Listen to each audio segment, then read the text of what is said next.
I'm gonna choose.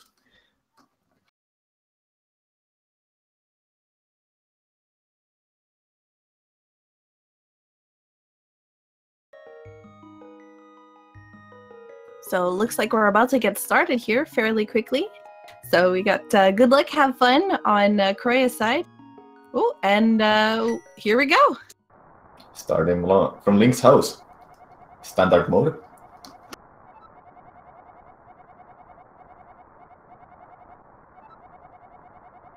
Doesn't it feel a little bit weird to play a vanilla version of the game after playing randomizers at dawn for past month? Well, actually, interesting fact, that's actually how Chrouya got into the into running NMG, is actually through randomizer.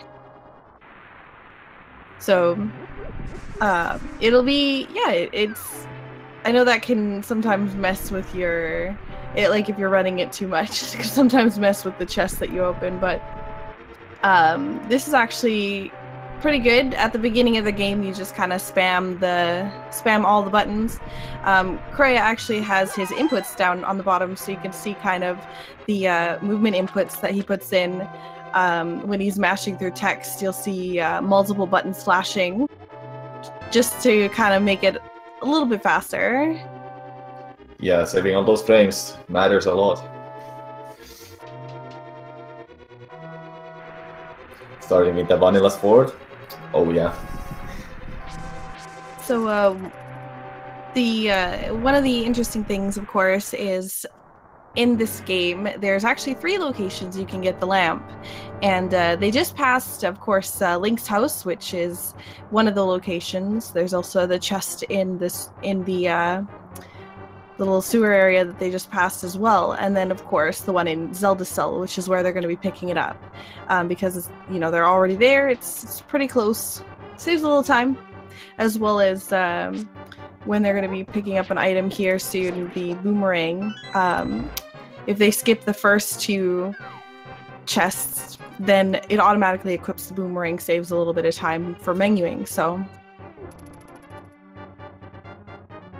that is an interesting point, because I feel like the developers really wanted you to get the lamp, and you're not gonna be able to skip that because you're gonna have a dark room coming up the server.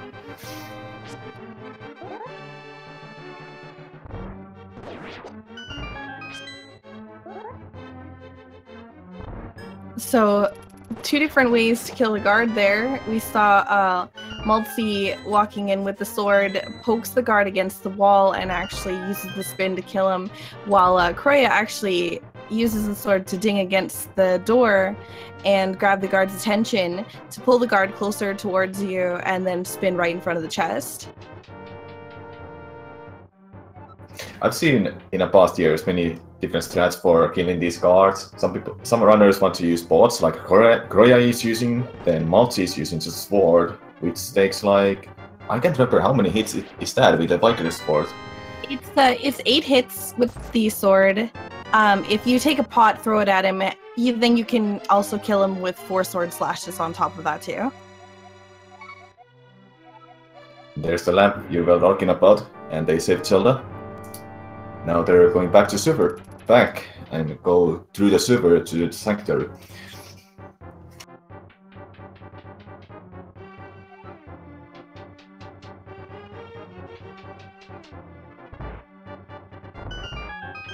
So over here, it's pretty standard. They're gonna go the same way. They're gonna go up the stairs here and just kind of avoiding the guards along the way. You'll see the some runners will try pumping along the wall there, and pumping is just a little bit of a technique to move faster in the game. You can sometimes move faster than what you would normally do.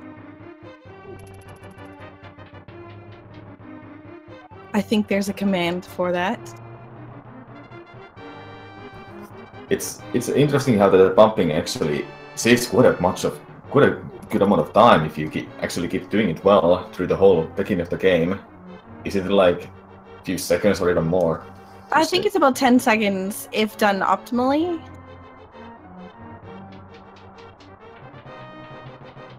And you're gonna see runners doing that all the time until you get boots, but sometimes you see them doing them on on stairs, I think. So just a little bit of text through from Zelda as we go through the sewer here. So it'll be interesting. At the end of this, there is a optional heart container, and we'll get to see whether or not these runners decide to pick that up.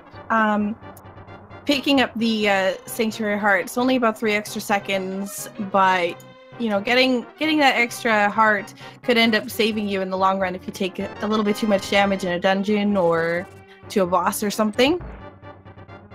Yeah, that can happen. Like Eastern Brothers having that big key chest, and you have to take damage intentionally. And with 3 hearts, you're probably not gonna be able to do it if you don't get to hit the switch in time with a damage invisibility.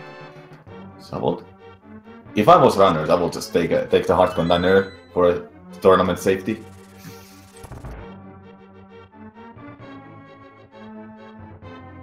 And like you say, it may save you in a long run. If you take too much damage, then you have 1 heart left, and you pick the Sanctuary Heart to save yourself. Alright, so these runners are going to be heading through the last part of the escape sequence here. So when they came through the door, actually, they turned right instead of going down a little bit. That actually saved them a text box. Zelda will talk to you about the switches in the room there, and if you, instead of walking downwards when you go through the door, if you walk to the right immediately, then you'll actually skip that text box. Saves a little bit of time, and again, every second really matters here. It definitely does, and it seems like both of the runners are going to pick it up.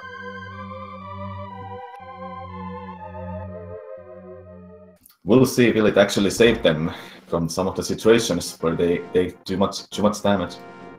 And now they're just gonna go head towards Eastern Palace. And the other nice thing about picking up the Sank Heart, of course, is that it fully heals you.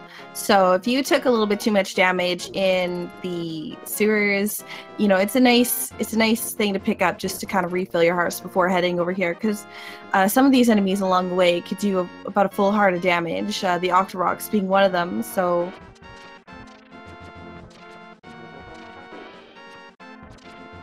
the full heal is nice. Also want to say a special thank you to MF Philion for the 6-month resub. Thank you so much for the continued support of Speed Gaming. Super appreciated.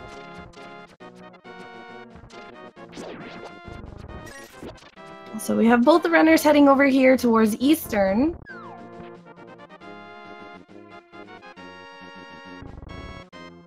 You can see probably on Chrouya's screen, he's bumping that thing right and left to move a little bit faster when he's going upstairs there.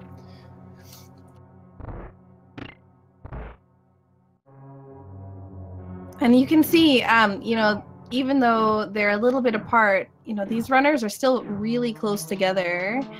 So you can just see kind of the matchup that you're going to have between the two of them during this race.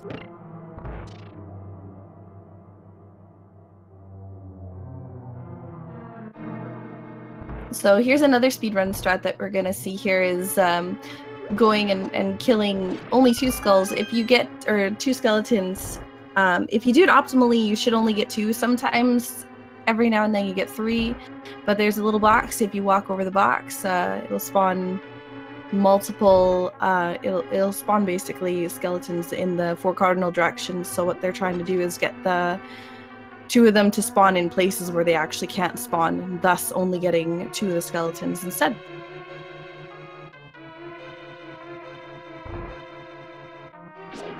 Right now they're just a couple of rooms away from getting a big key, and that's the room I was talking about with a switch that you have to get to hit to with the invisibility frames. If they happen to have 3 hearts and not hit the switch in time, they might have to kill all of the enemies to get rid of those. I actually don't know those enemies' names, actually.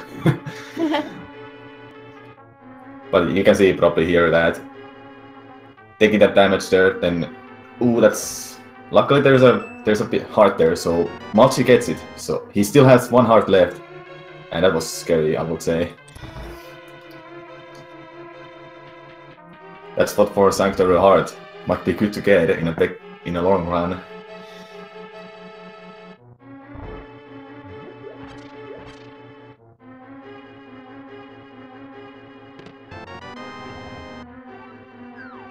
A vanilla bow. Everybody likes to see that. Both of them down to 1 heart here. So coming into this room, they're gonna hold up and right, slash the Popo, and then hit the Igor with an arrow. Unfortunately, MaltZi misses it. And he wanted to take that backup heart there when he was close to it. Chrouya picking up the backup heart in this room here. Along the way, you're seeing that they're grabbing a few extra, arrow pots. They're gonna need that for the boss in this dungeon.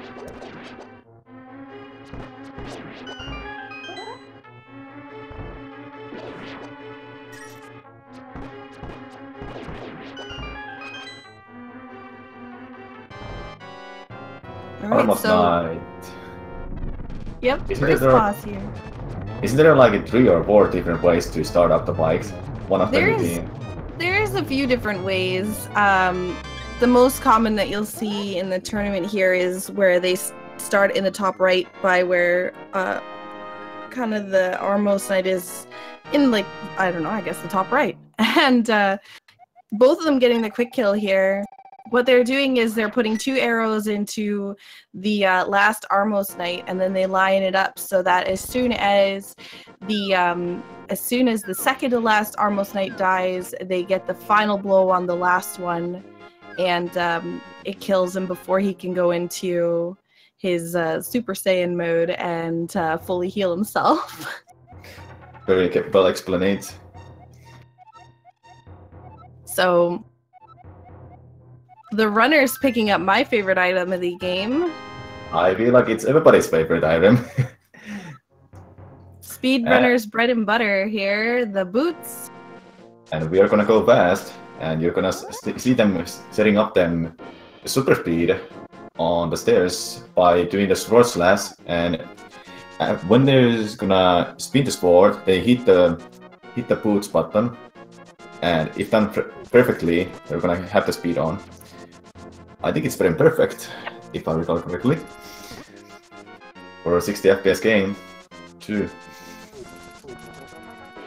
Yep, it's a frame perfect glitch. It's actually storing the dash speed, and yeah, basically what they're doing is storing the speed. They don't have to actually do it on the steps.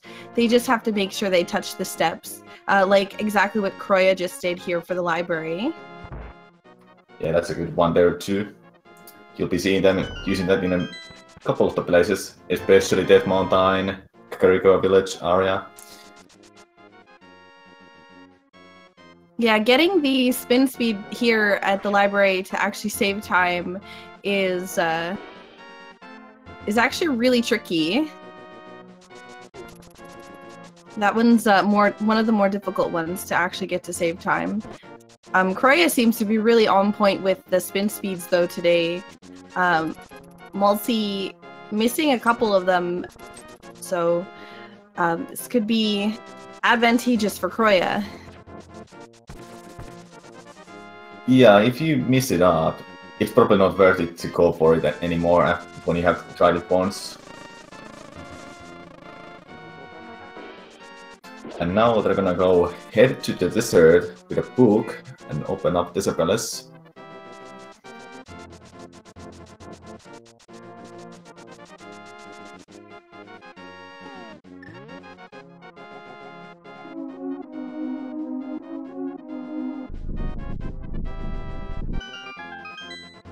The very first thing they're gonna do in Desert Palace is pick the key on a torch and go to the right side of the Desert Palace to pick the big key and open a big chest for Power Glove, then go and beat Lamolas.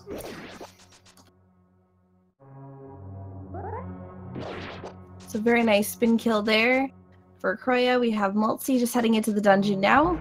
Again, these runners are just a few rooms away from each other, so you can see how this matchup is gonna go. It's pretty good. Yeah, they're like just about 10 seconds from each other currently. And that can change up in a Lan Molas or in other dungeons. And Chrouya is going to be heading into the cannonball room. So cannonballs actually, they fire every, I believe it's 32 frames. So based on when you enter the room, Chrouya getting a really nice pattern here. He's able to just dash right through. MaltZi is a little bit behind, so he's going to end up having a different pattern here. So that's always interesting. When you go into that room, you kind of never really know what your pattern's going to be. You gotta kind of dash and hope.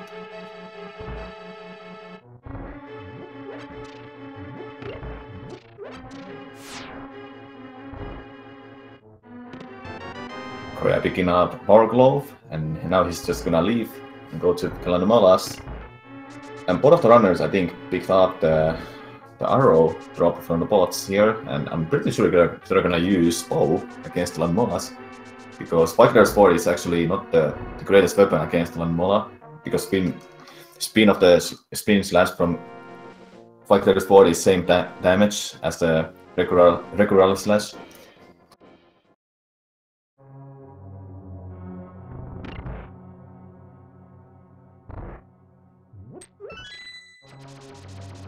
So Chrouya getting the key dash there. That's also, you have to be on, I believe it's every 4th pixel. You can dash to the door, and if you do it perfectly, you'll get it. And same with MaltZi. That's one of the easier rooms to do it. One of the later rooms, like the room right before Helmstar King, it's a little bit more challenging to get that key dash. So.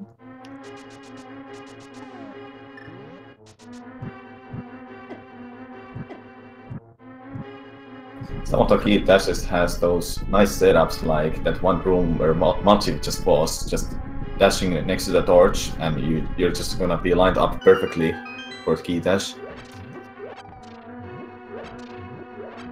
Chrouya picking up some safety hearts, and picking up bow.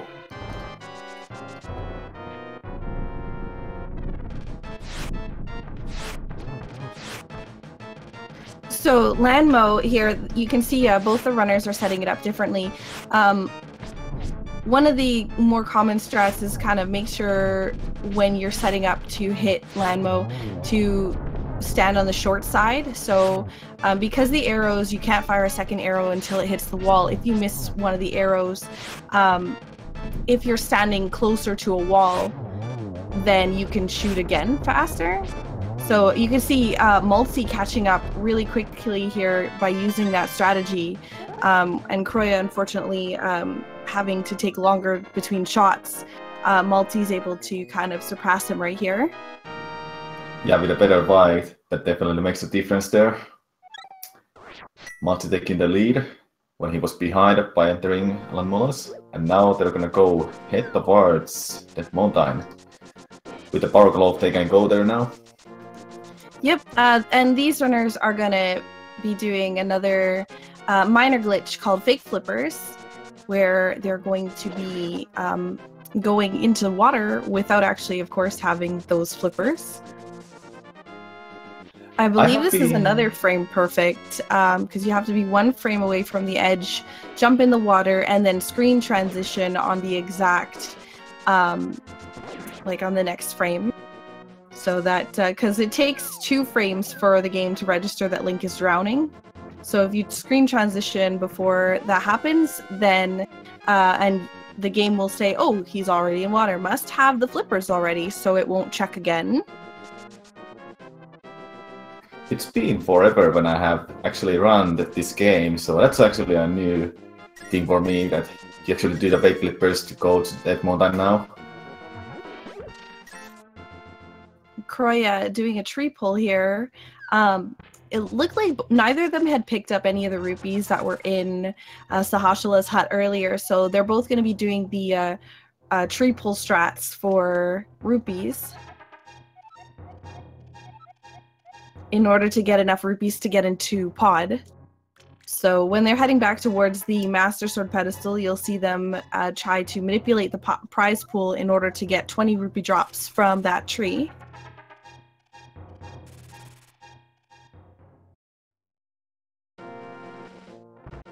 Saving the old man from the cave and being reported by a mirror. And here you're gonna see again MaltZi setting up for super speed. Oh, he's having some trouble with the boulders. That's not so nice. When he just goes past it, it's good for him. Yeah, at least he is on the ladder now, so he's in no danger of at least taking any more boulders to the face. Because that's each of those do a full heart of damage, so that's not something that you want to take when you basically only have one heart left.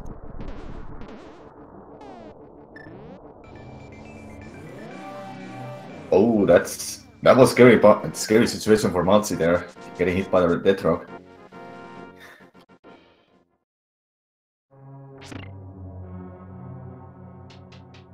So in No Major Glitches, one of the things to note is that deaths in the overworld are, and like saving and quitting are not allowed, of course. Deaths in dungeons, that's okay. And I believe it's because of the fact that mirror warping is actually faster than deaths.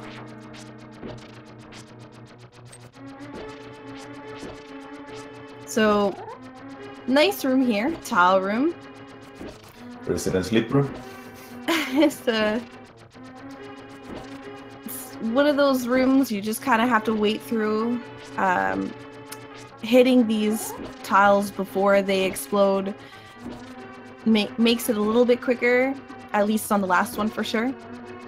But no swag strats from either of the runners. Sometimes you'll see people use the boomerang to dash onto the pegs before they go up, and then you're able to use the invincibility frames in order to just stand there and wait for the pegs to, or wait for the tiles to finish.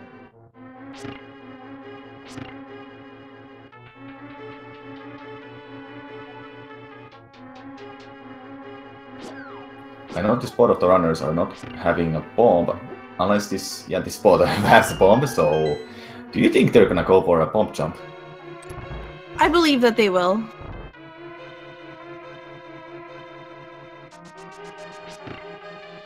We'll see, are they gonna go do it? It's if you don't hit the switch, if you don't hit the star floor there, then if you fail the bomb jump, you drop all the way back to the first floor, and they're both sitting in up without hitting the floor, so both of them setting up too low. Basically, kind of how you want to set it up is there's about, I think it's 3 dots on these tiles that you'll see, and there's 3 dots on the tiles there, and there's 1 on the bottom, 2 on the top. So when you're holding out your sword and facing down, you want to make sure that you can see the bottom little white dot, and that's kind of how you determine that you're in the right spot. When you're doing the bomb jump, if you're not dashing, you have about 2 pixels, and when you are dashing to bonk against the wall to bounce yourself over, you have 6 pixels to work with. So I expect that both of these runners will probably try again. They only have 1 bomb left though, so they have to be careful. I guess they're gonna try it again. So it looks like that's a good setup for... Both of them actually have very nice setups. Very nicely done for both of them now. So picking up another bomb here. They're gonna need those bombs later on, so...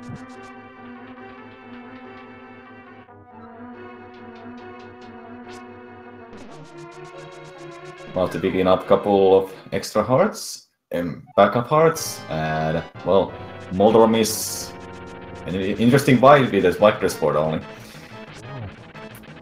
So 6 hits required. Oh, unfortunately, both of them dropped. Oh no! Interesting sync, and unfortunate. As long they don't drop from the middle of the floor, then they're fine. And of course they don't want to drop at all anymore.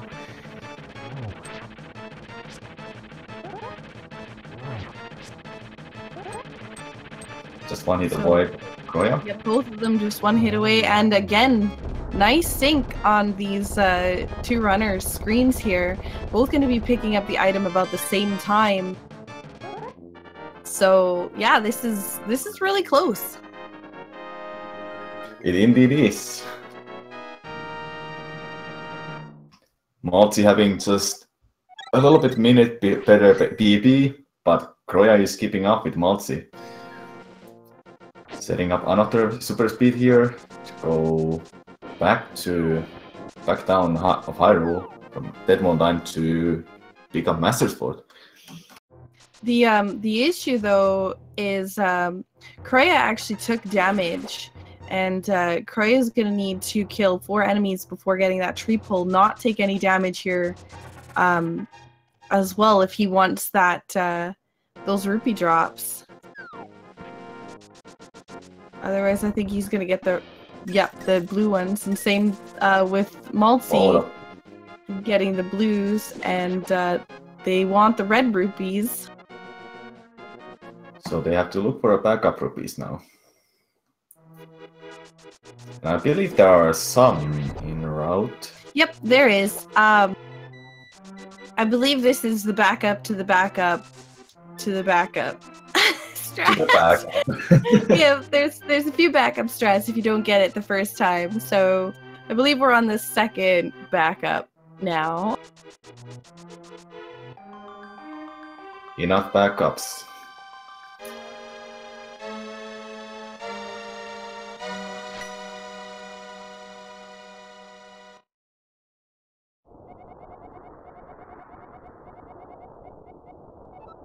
Okay, so I was actually incorrect. So no backups just yet. I see. Now they picked up Master Sword, and Shasharala is just telling them something. I wish I knew Japanese. I'm not good enough to be consistent with not taking damage here, so I haven't actually done the pull strats ever. So Chrouya is opting to skip the mushroom, save a little bit of time, so not going to be picking up powder. Here we go. Here is the 20 rupee drop for Chrouya. He has now enough rupees to get into pod. MaltZi still is going to need 4 more rupees before going to pod, so going to have to get a kill somewhere. Probably can get one in Egg Tower. Very nice fence stash for MaltZi. Not walking there, and yes, he indeed needs 4 more rupees. Unless Kiki just wants to steal him. Hopefully not.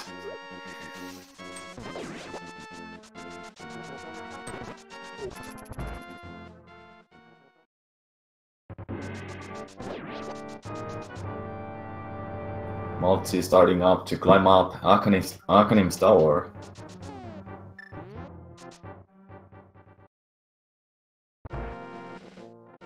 Waiting up in front of the door to get both of the guards next to him and just spin attack both of them.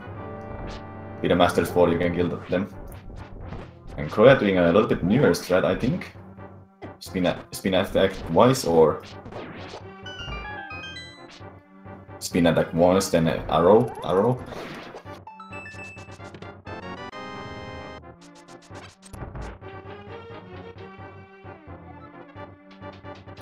So we have some guesses how many blue balls both of the runners are gonna get. What do you think, Saku? I'm hoping that it's a low number. Probably about 2 or 3. I think you can get up to 15, which is just awful if you get that. I think at a certain point, once you start getting enough blue balls, you kind of hope that you continue to get that many, like to keep the record on. Yeah, to just get that 15 that you'll never ever see again, probably.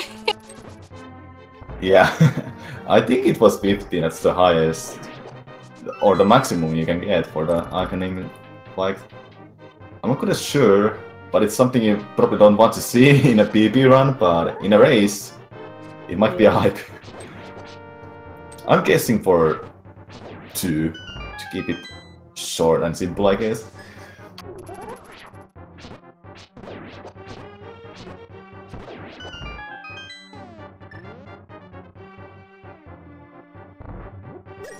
Someone in the chat wanting to see 22 blue balls. I see. So we have MaltZi heading into the Aghanim fight right now. Chrouya very close behind. Again, only a few rooms separate these two runners. And that difference can happen from Arcanine. Just those blue balls.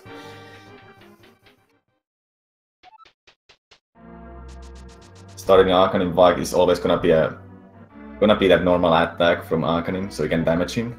Then it can be a blue ball. So the first hit, they're the first one on every round. That the first magic ball that Aghanim shoots off every round is going to be one that you can knock back. Unfortunately, we've got 2 already blue balls. 3 blue balls. Oh no. And there's a lightning, so he's gonna be seeing 2 lightning attacks from Arcanine. MaltZi, I mean. So Chrouya has already got his first. And second. Second.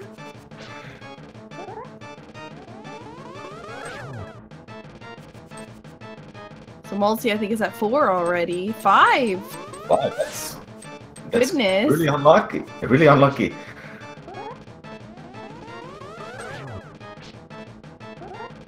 Chrouya is still sitting on 2, I believe. Yep, Chrouya has a nice pattern so far, and MaltZi finishing up the Aga fight.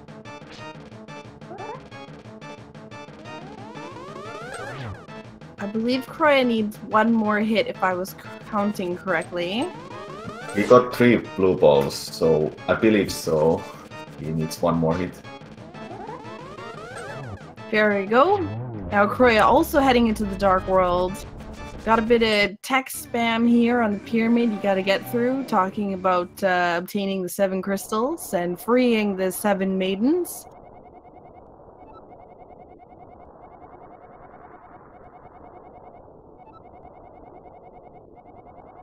And he's also mentioning about Ganon.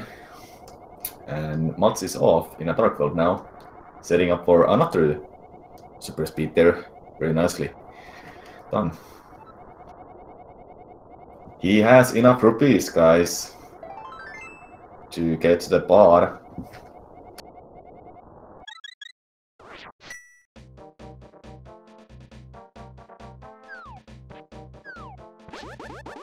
So we're gonna be heading towards Kiki here. Kiki is our monkey friend who is going to let us into... So Chrouya looks like he's taking a little bit of a route divergence to get Quake right off the bat.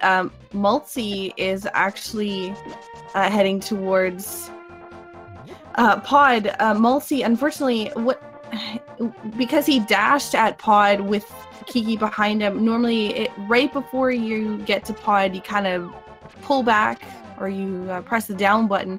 That'll catch Kiki up with you, and yeah, that'll catch Kiki up with you, and we'll make it so that the walk to the dungeon for Kiki isn't that long. I'm not sure what Chrouya is thinking now. He was there just next to the catfish and not picking up Quake. Is he probably just a little bit confused of what he's doing? It might be one of those things that Chrouya runs randomize. Like Chrouya came into NMG by running randomizer, so it might just be one of those habits of once he got into the dark world to go there first, based on that. But that might be the case. It's unfortunate for him because MaltZi just took a bigger lead now.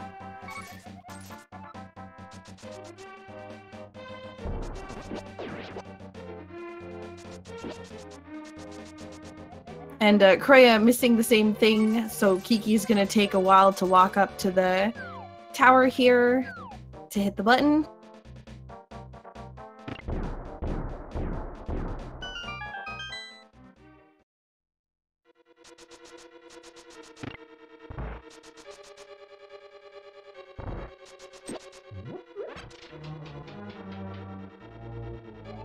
MaltZi's gonna pick up the small key. We're gonna see another bomb jump coming up here, the hammer jump.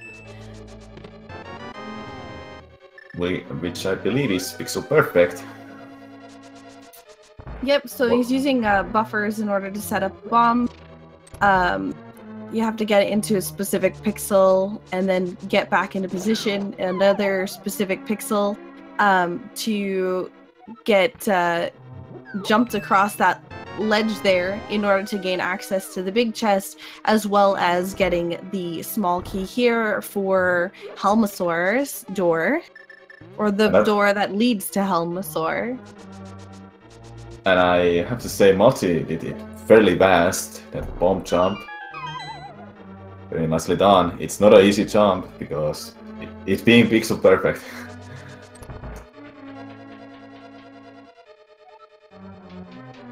So MaltZi is gonna pick up these hearts, so he will have a sport beam after a mimic room to hit that switch. Yep, so that's gonna save him a little bit of menuing time because he's not gonna have to have the bow. Oh! Having a little bit of trouble here with the mimics. Now he has to probably hit the, use the arrow instead. Yep, because he took damage, no longer has sword beams, and is now going to have to menu over to the bow when he gets to the basement, as Chrouya sets up his hammer jump here. I'm getting a lucky berry.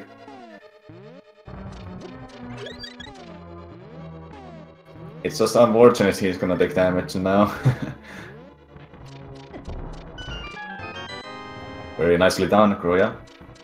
He's getting a bomb jump as well, picking up the key and going to Helmasaur as well.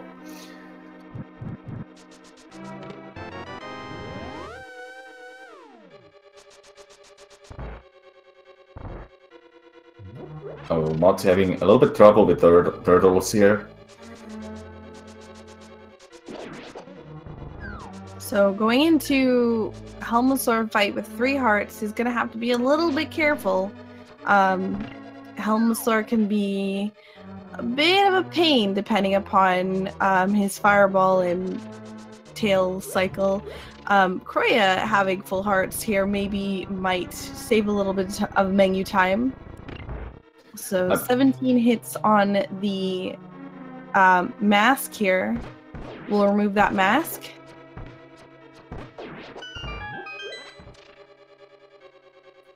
I don't think MaltZi wants to go for... Yeah, he doesn't want to go for hammer hits, which would have been 4 hammer hits and Helmasaur won't be down. But having 3 hearts, it's better to go for safe strat. Very nicely done. So, yeah, MaltZi, he waited for a second. You'll have seen he waited for a second once the mask was removed, or before he wanted to remove the mask. So he got about 16 hits and then waited because he wanted to make sure that Helmasaur wasn't fireballing immediately before killing him. So before taking the mask off, because once you take the mask off, Helmasaur is going to swing his tail and everything else. So if you have fireballs and the tail swing going on with 3 hearts, sometimes gets a little bit scary. Yeah, I think Helmasaur does 2 hearts damage with Fireball and himself, but he does a lot of damage.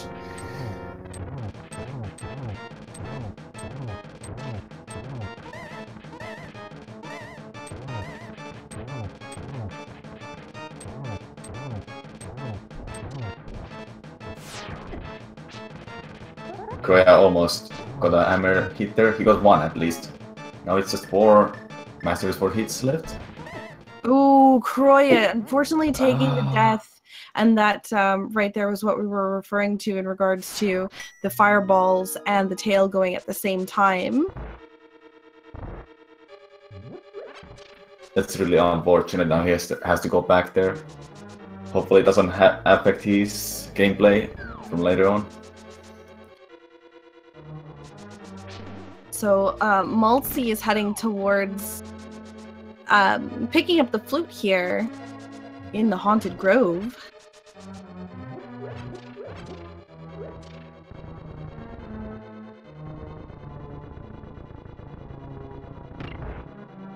And after getting flute, he's gonna go activate it and go to Thieves Town.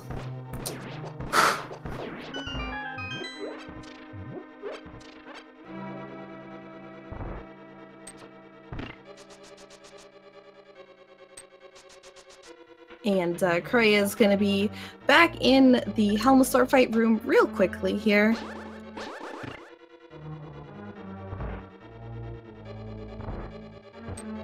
MaltZi is going to be heading towards Kakariko in order to activate the flute and go into the Dark World for Thieves Town. Also going to be running into our favorite enemy here, Usain Bolt. And Chrouya down to 3 hearts now for the Helmasaur fight. He had a little bit trouble with turtles in that room before. He has to be now careful with Helmasaur.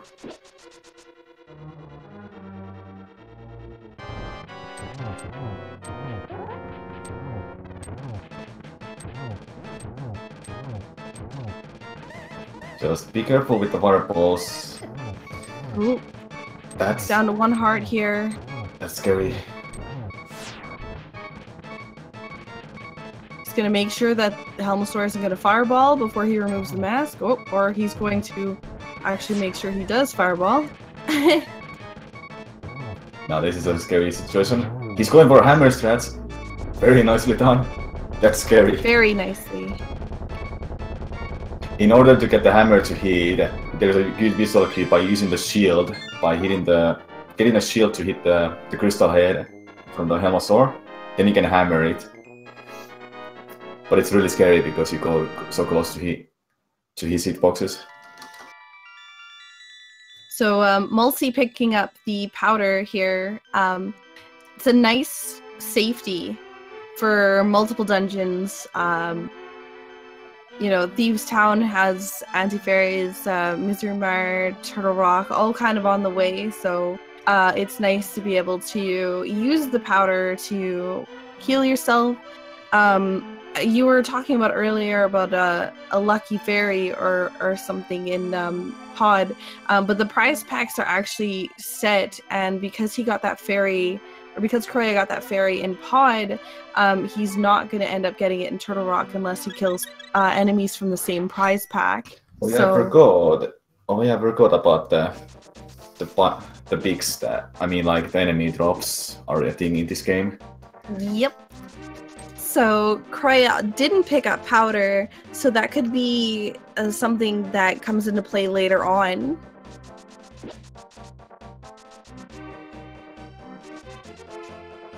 So with MaltZi in Thieves Town here, he's picking up the big key. It's going to give him access to the back half.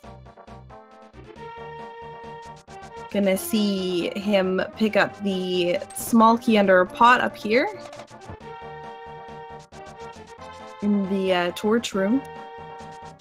Meanwhile, Chrouya is on his way to get the shovel and the flute. Nice setup for MaltZi to get a G-dash. And now we're gonna go over this very infamous room, should I say, or just a famous key dash, Hellway, was it? Yeah, Hellway. He actually got the God Pixel, but because of the way that the enemies in there move around, he unfortunately still got hit. So that room is a big pain in the butt sometimes. It definitely is. Especially when you get the God Pixel, then there's just an enemy on your way and you can't do anything about it.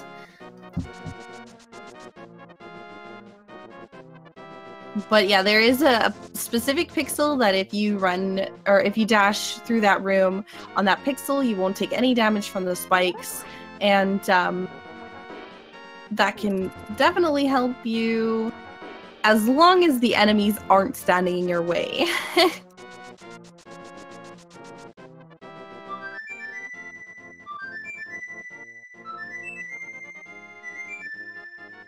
Chrouya activating his flute, MaltZi going to save so-called maiden.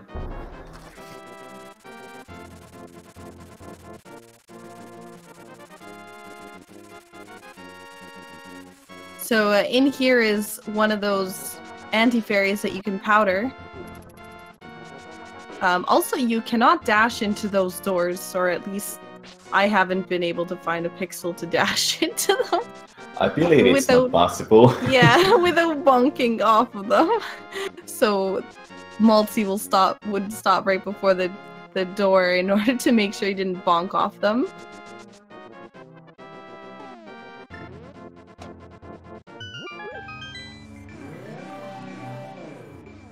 Picking up some more arrows to replenish those that he was missing earlier.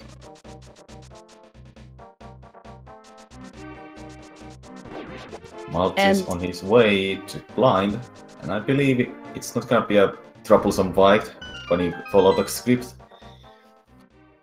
And blind is one of the perfectly scripted fights in the game where if you do the same thing every time, you're gonna get the exact same, you're gonna have the exact same fight.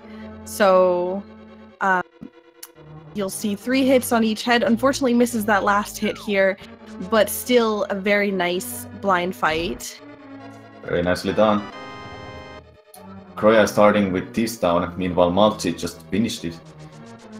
That's like a few minutes difference, I believe. Or just a couple.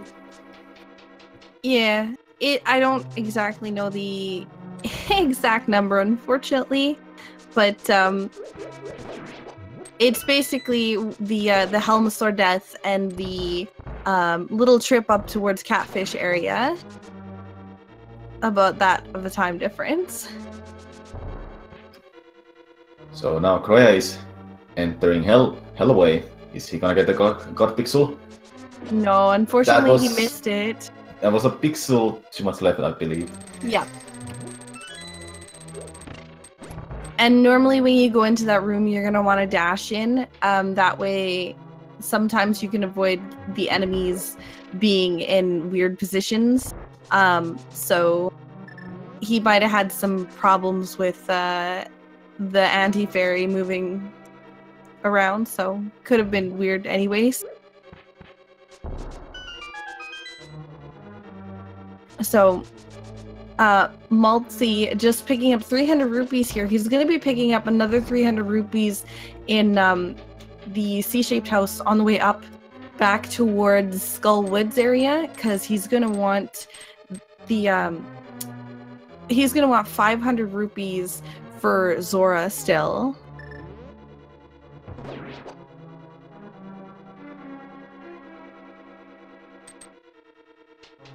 Chrouya entering the cell, gonna save Maiden. Meanwhile, MaltZi just bring the drug home, and he's gonna get an upgrade as Ford.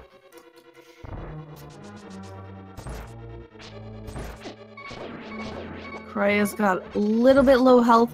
He did not pick up that powder, so he can pick up another heart piece or another heart here. I don't know why I said heart piece, but is opting not to.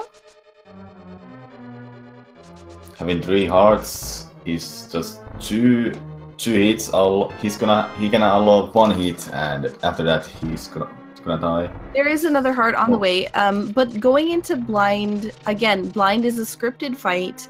As long as it's done the same way, he won't take any damage. So a lot of runners are comfortable going in with 3 hearts, and we see MaltZi now picking up his remaining 300 rupees. That'll be exactly what he needs now for Zora, and 100 extra. Well, almost 100 extra. He used 10 in order to get the tempered sword.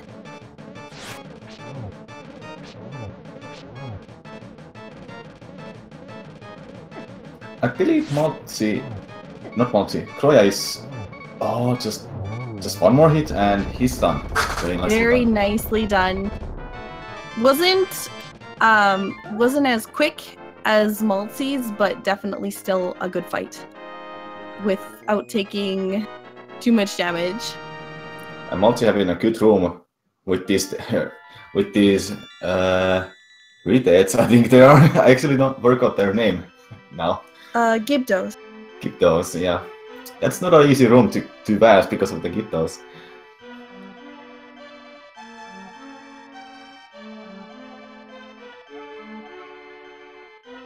Now MaltZi is on his way to pick Fire Rod, and for that he's gonna use a bomb here and do the bomb jump. Oh, unfortunate. Again, with setting up the bomb jumps, when you use the dash there, you actually get a few more pixels to work with. So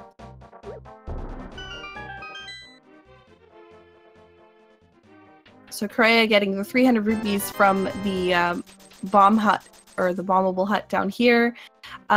He actually he threw the bomb right at the exact same moment that it was about to explode, and saved a little bit of time where when MaltZi had placed the bomb down, it unfortunately went a little bit too far, so he had to come back and do it again. But yeah, if you're throwing the bomb and it explodes as it's in the air on the way to the bombable hut, it actually saves a little bit of time.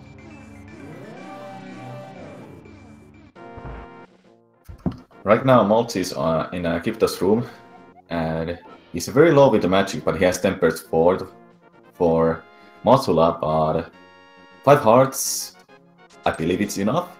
But luckily he has a powder, and ooh, well, maybe I shouldn't have talked so soon. Body beamed! He's gonna have to dash the curtains here, walk through. And because he's a little low on magic, might opt to save the magic. And ooh, MaltZi now picking up the fairy.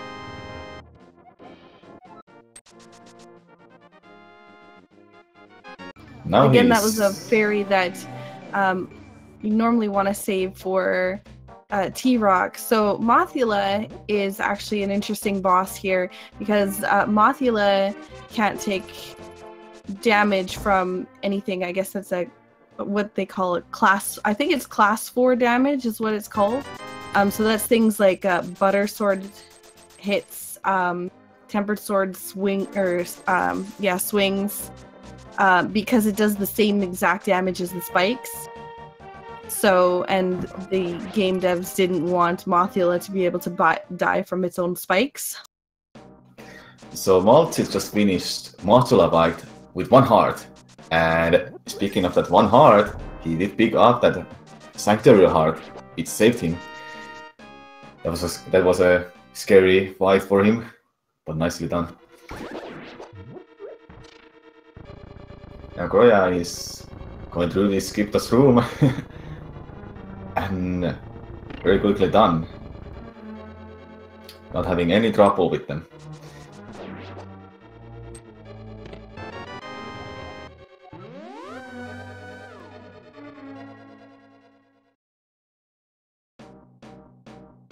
I actually cannot remember where the runners are gonna go now. Are they gonna pick up Ether? What they'll normally do now is they're going to flute to 4, and then pick up Quake and Flippers and all that jazz. Chrouya is having a little bit of trouble with the bomb jump here. He's just a little bit too far south. He needs to be a little bit higher. So if he dashes here, he should be okay. Took a little bit too much damage, but he got it at least. Oh, and, well, maybe I shouldn't talk. So he does not want to take damage in the overworld here. He needs to get inside the dungeon if he's going to take any damage. Because the last thing you want to do is die in the overworld. And dying in Dark World resets you back to Pyramid. So that will be a long way to go back to Skull of Woods.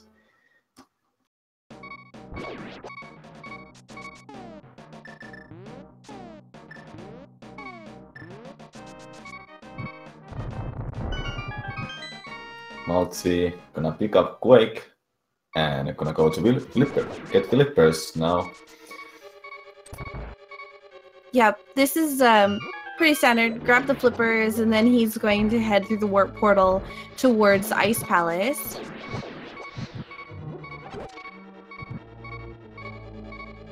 So Chrouya is going to be going into this fight with 2 hearts, no safeties. He didn't pick up bottle, he didn't pick up powder. So he's going to have to be really confident. Well, I guess 3 hearts now. He's going to have to be really confident with his Mothula fight here.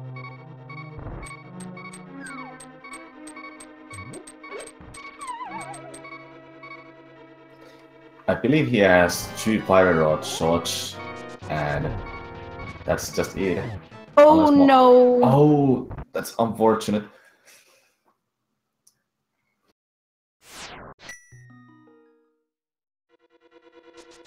Taking an unfortunate death, he's going to have to go back to the Mothula fight. What he was trying to do there was he is actually trying to dash into Mothula. Sometimes you can actually get 2 hits off on Mothula if you dash at the right moment. So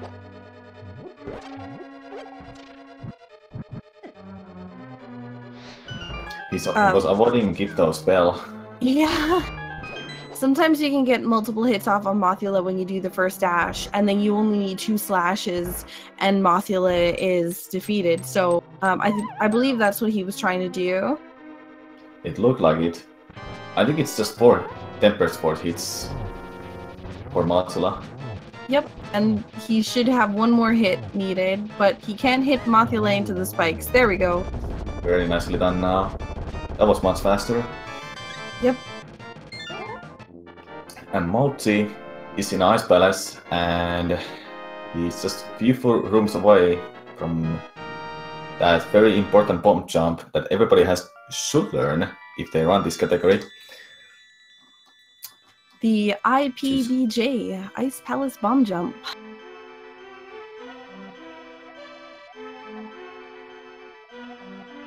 So because he bombed the crystal switch there too, he's also not going to need to hit the switch when he's heading towards the bomb jump room. And the nice thing about enemies that drop bombs in their prize packs is it's guaranteed to always drop a bomb. So the game developers, I believe it's a 50% chance to drop anything else, but with bombs prize pack, it's always 100%. That you'll always get bombs. And it will always drop it. Yeah, and MaltZi actually got it very fast. That bomb jump. And Chrouya just went for number 2, but he probably wanted to go for number 4 because he probably realized he didn't pick up that mushroom. I think it was just a miss. Like, he just misclicked. Or that be that, yes. So now Chrouya is going to be heading up towards the catfish to get his flippers and Quake medallion. And MaltZi heading already almost into the cold stare fight. Getting that safety first. Like that is how much that bomb jump saves. It saves a significant amount of time in this dungeon. You can just see already.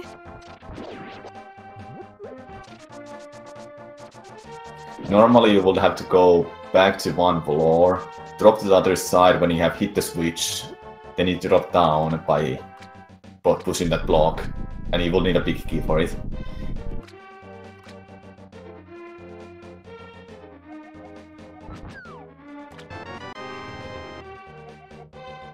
And that was a pretty good Cold Stare fight.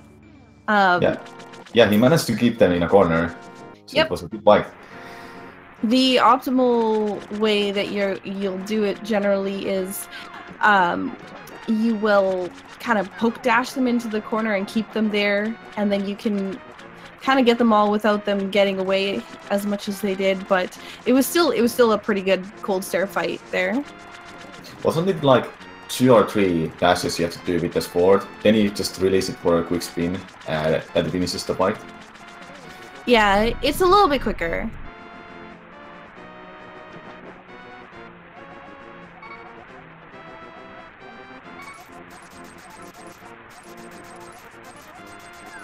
Chrouya getting these flippers now, and going to Ice Palace next. Meanwhile, MaltZi just finished it. MaltZi, yep, just finishing up Ice Palace, and I expect that they'll go to Swamp next.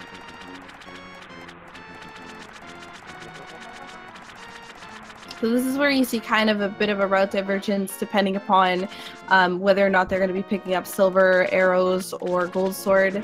So it looks like MaltZi is in fact going to Swamp Palace. So they're using the route that does not include gold sword and silver arrows. Pretty sure both of the runners are fairly comfortable in a Temper Sport cannon, silverless.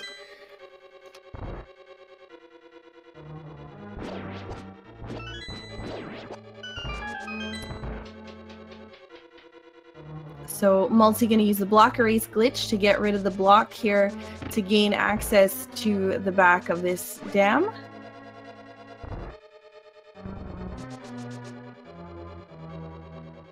That's one of the version 1.0 exclusive glitches, I believe. Item dash as well. Spin speed, I believe, is also one of those that are exclusive.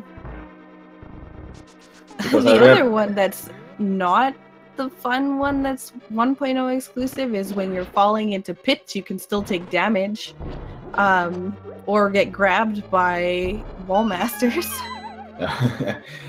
I believe that has happened to some people who got cast in Matula, and they're like, what happened? Speaking of that mirror glitch, I remember trying out some glitches, and I was using a European version, which is 1.2 version, and I was there just thinking, why is this not working? And I found out later it's a version exclusive glitch. So we're gonna see Chrouya set up the bomb jump here. I believe he was on a right pixel bar. Probably hesitated. Okay, that is working. Very nicely done. Using the bonk strats to avoid the fire.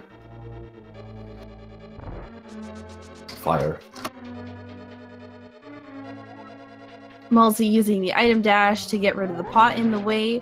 Probably going to use the hammer on the pot there. I believe that actually saves a little bit of time, but like obviously not very much. But again, in races where every frame matters, you know, you're gonna do whatever you can to save a little bit of time.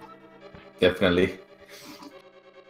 And speaking of item dash, you have to press the item button and the dash button at the same time to get it to work.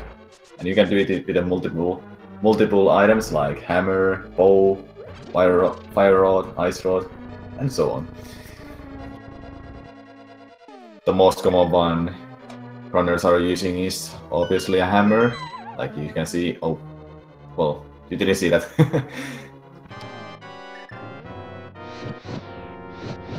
So Chrouya, again, with low hearts coming into the Cold Stare fight, is going to have to be really careful. Just one hit from... Oh, there it is. One hit from Cold Stare, unfortunately, will be a lot of damage. Ice Palace is where you generally get the blue mail, but in the run here, we skip it. And because he has no magic now, he's going to have to go and grab some.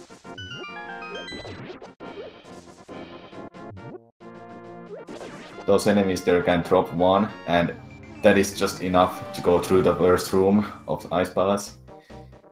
And going back to Golster is something you never want to do in this game because it takes so long. Ice Palace is probably the one of those dungeons but you don't want to revisit or just go through again. He has to do the bomb jump again too, and he has 2 bombs for it.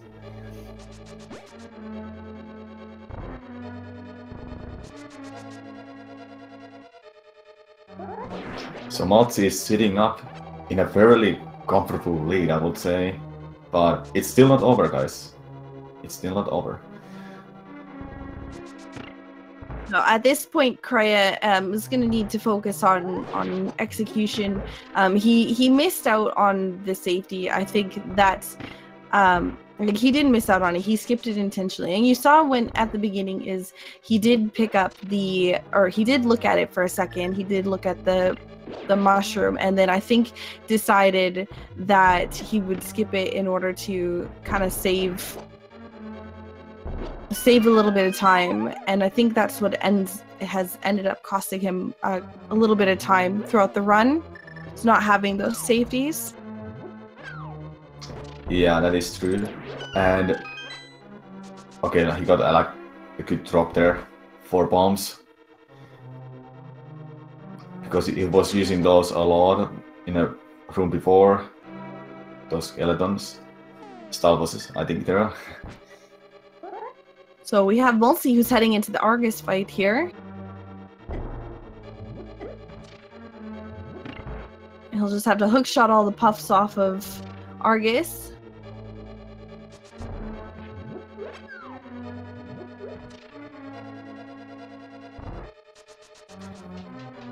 Meanwhile, Chrouya is sitting on 4 hearts. If he happened to have Powder, he would be healing before Golster. But he's not gonna be getting these heart drops he wants. So 2 spins and Argus is down. Very nice Argus fight here from MaltZi. There's also an optimal way to beat Argus by using a fire rod, get him to the corner or just the downside of the room, hit him twice with a fire rod and release the spin attack to kill him. Yeah, in that strat you have to kind of manipulate where Argus is going to be by the time that he jumps, so that he will automatically fall in the bottom corner. But yeah, it was still a pretty good fight. Chrouya having another chance for Golster. 3 hearts. It's scary. It's just hit from Golster. That is 3 hearts damage, and it kills him. Oh no! And unfortunately, getting hit again.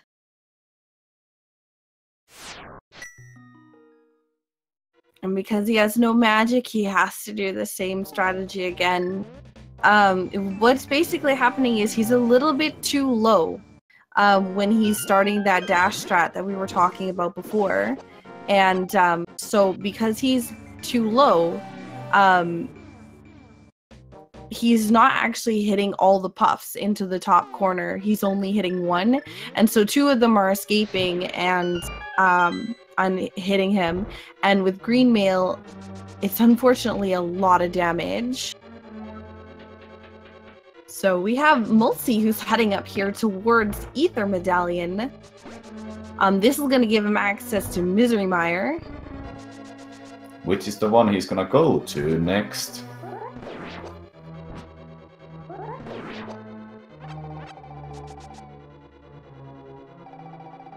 Now, I didn't see one thing I didn't see is MaltZi picking up the ice rod. And I think normally you pick that up after Ice Palace. I could be incorrect on the route, so don't quote me on it. Oh, he might be getting it now. I feel like whenever you kind of want to get it when you have loot, is a good idea.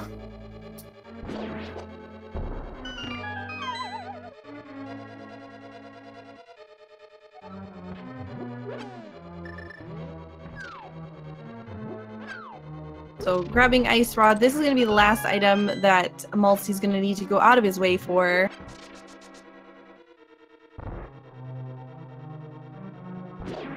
And now MaltZi's gonna head towards Misery Mare.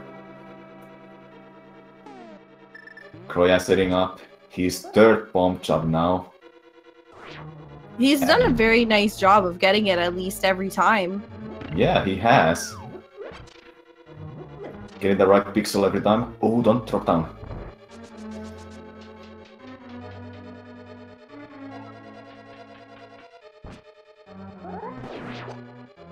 So MaltZi opening up Misery Mire. Doesn't have full hearts here, so we're probably not going to see the swords beam strat in, I don't even know what that room is called. The room with all the whiz robes. Yeah, that room. It's funny though that whiz robes only take just one hit from anything, like a sword beam, which is a fighter sword damage. They just die to that. Like, why? Why they're so weak?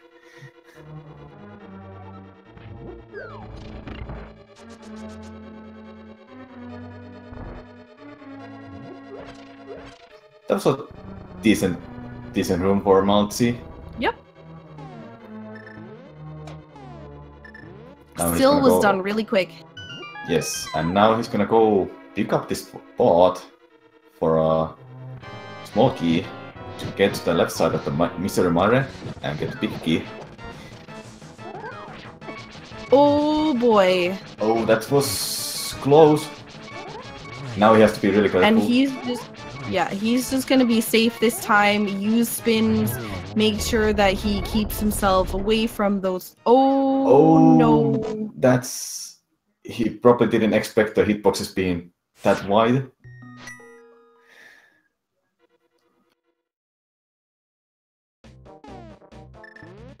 Gold Star hitboxes are just something like...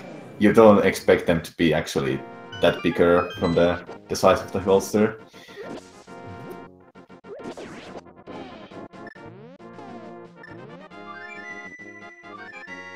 So another strategy that Chrouya could have used instead of fluting away, if he actually like walks all the way to the left-hand side of that island, then sometimes the pickles will respawn, or at least the one on the right-hand side would. So he might have been able to do that. It looks like he might just opt to go to Swamp Palace for now, just to get the magic refill, because you don't need magic for Swamp Palace.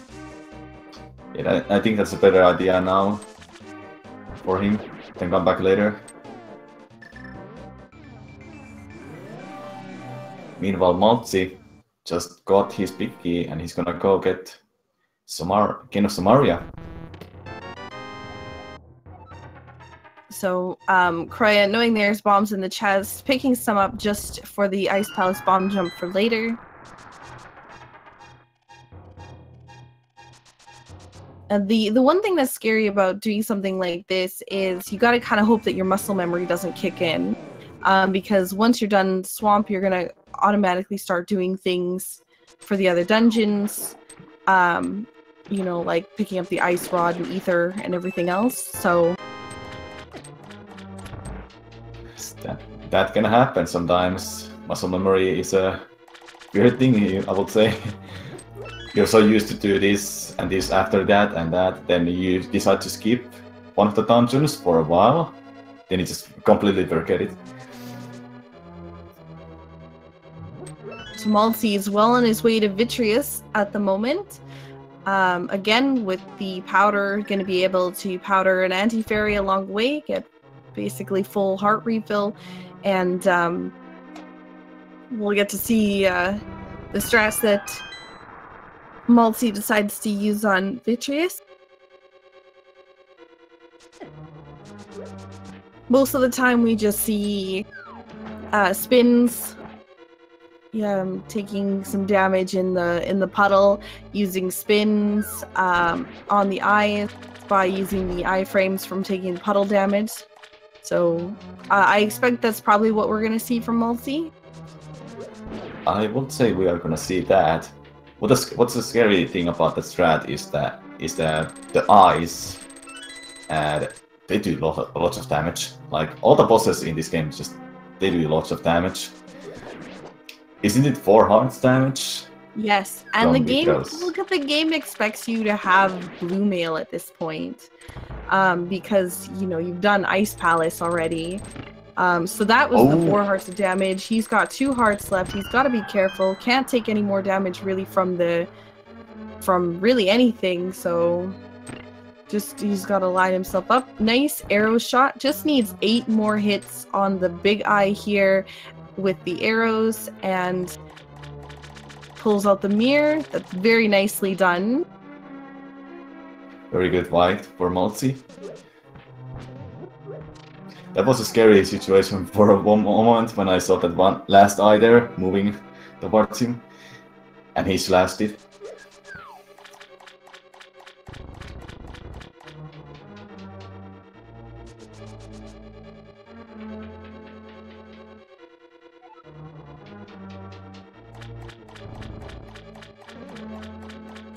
After this, MaltZi is heading towards Death Mountain and go to Turtle Rock. His last crystal dungeon.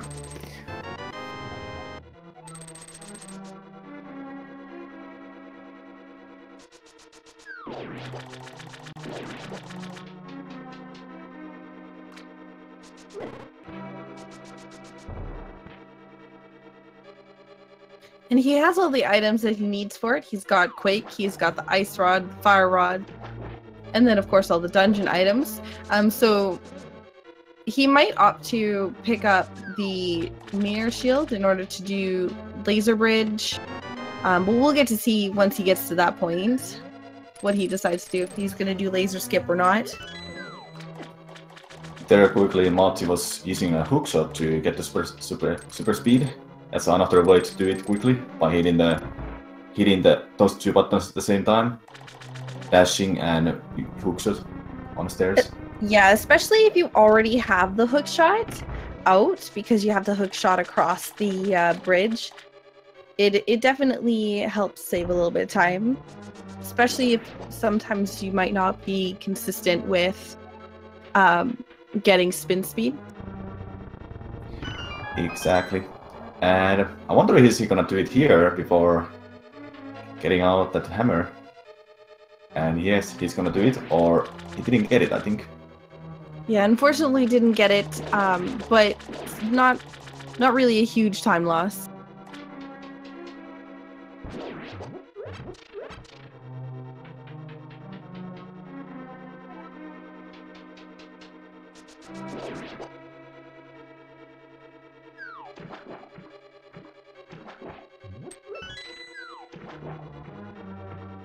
Chrouya going to Arcus fight with 5 hearts.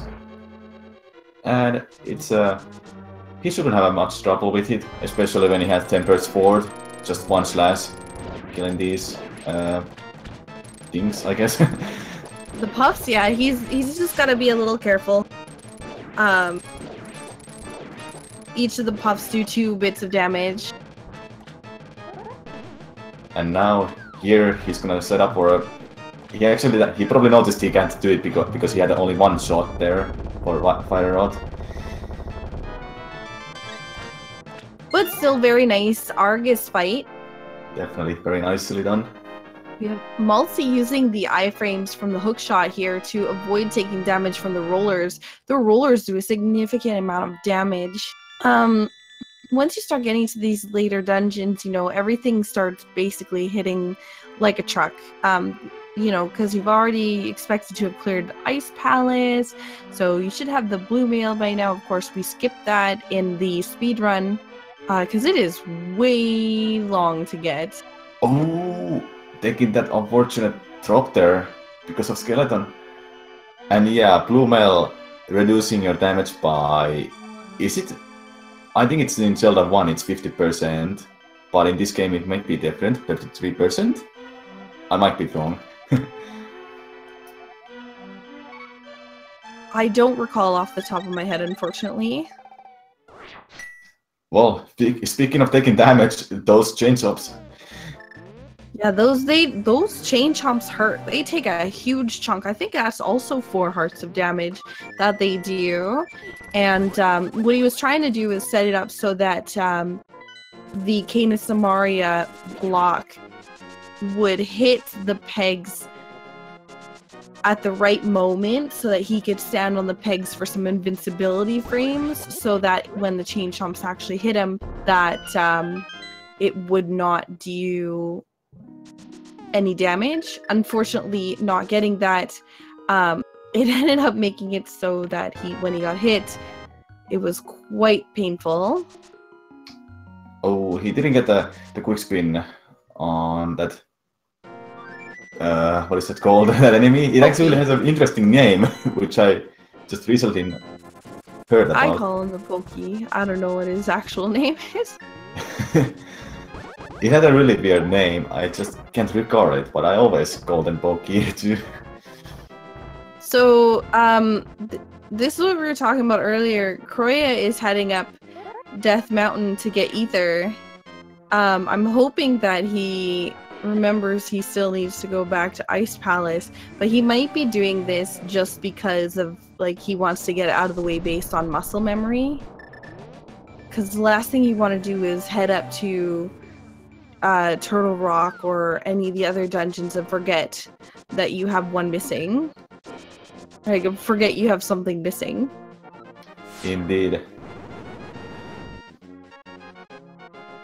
And MaltZi not picking up Mirror Shield, so he's gonna be using dashing strat, I believe, for laser bridge. Perfect. So MaltZi using that strategy we were talking about the iframes on the blocks here. Very nice room there. Takes no damage from the roller.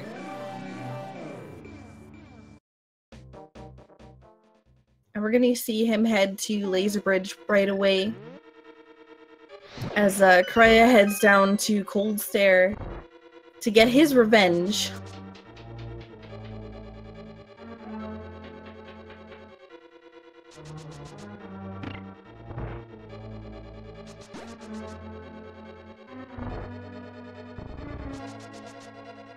And MaltZi just needs to get rid of that enemy, and it seems like he's setting up for...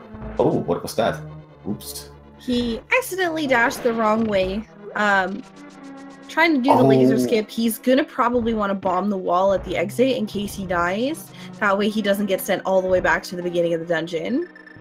Yeah, he hasn't taken a step outside, so he will be going back to the all the way back to the beginning of the dungeon, which is something you don't want to see. Oh, those... Well, luckily he went outside there, so... Yeah, exactly. He's gonna respawn there. Chrouya got the 8 bomb drop from the enemy here. Having a little bit trouble, MaltZi. Just set up this... Now he gets it there. Nicely done. And taking the dead... the small key. Taking the dead to refill hearts. Chrouya missing the bomb jump this time. I think that's actually his first miss of the bomb jump. Yeah, it was. And from what I noticed, he was just 1 pixel down.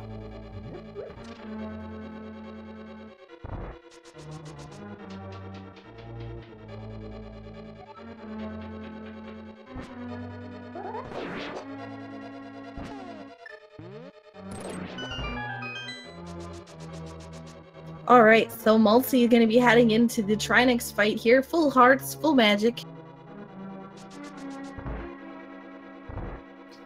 shouldn't be a big of a problem with a temper sword. The light will be so much harder with the master sword. So here he's gonna use the ice rod. 3 hits, ice rod again, change to fire rod, and 2 more hits, and he's gonna change the side to other head. And that's what for you need the ice rod. That's the only thing you need it for. And he's gonna set up there to hit the quick spin twice, then 1 slash. Oh, he takes one a more little hit. Yep. There we go. And he gets it. If he took damage there from the Drynex's head, that would have been, I believe, 4 or 5 hearts damage. But funnily enough, taking damage from his body is actually less damage. I don't know why. Oh no. Oh, Chrouya taking damage there again. He has to be careful. Any hit is gonna be killing. Yep, even from the icicles. He might want to use pause buffers. Also, oh no. Oh. That is really unfortunate to see.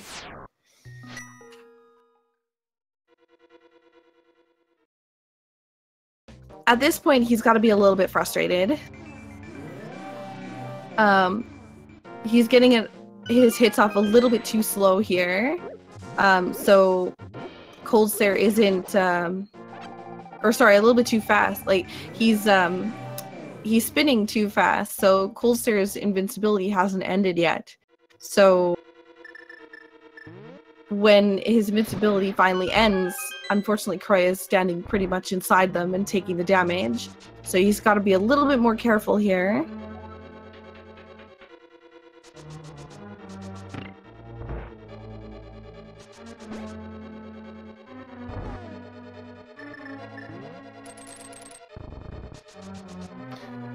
MaltZi opening Ganon's tower with all the 7 crystals now.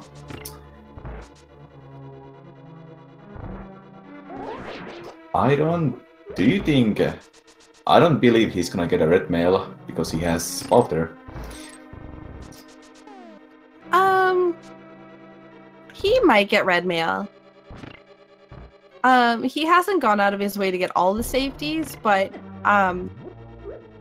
he does have the powder and whatnot, so he might.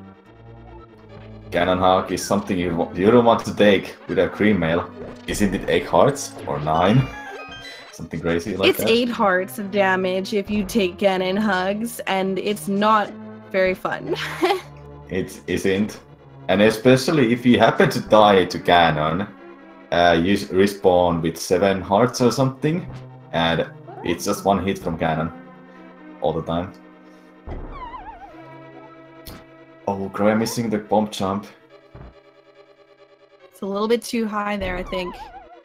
Yeah, that was a pixel too high. Still too high. Now he's too low. Oh no.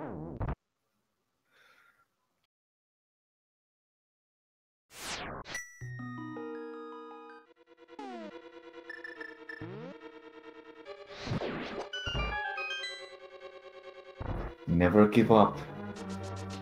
Absolutely. And MaltZi nicely, he tried to bonk across that the tile, but instead the enemy came from below and deboosted him over it, making it so that he didn't transition over to the other room. So I think MaltZi wasn't gonna bonk to the other side because he was actually a little bit low from where he's supposed to set up for a bonk, but luckily enough the enemy was there to help him out a little bit.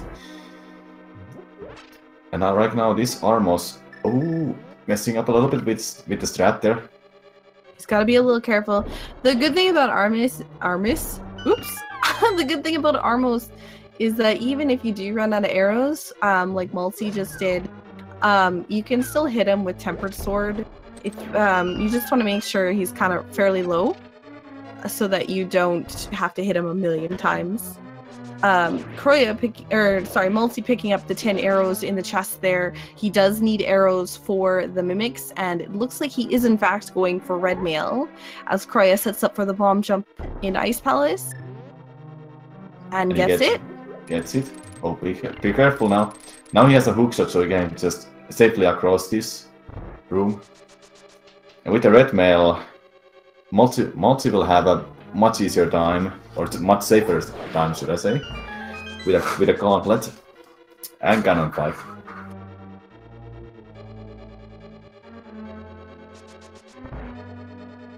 So using the slashes to get these mimics into position here, needs 2 arrow hits on each mimic.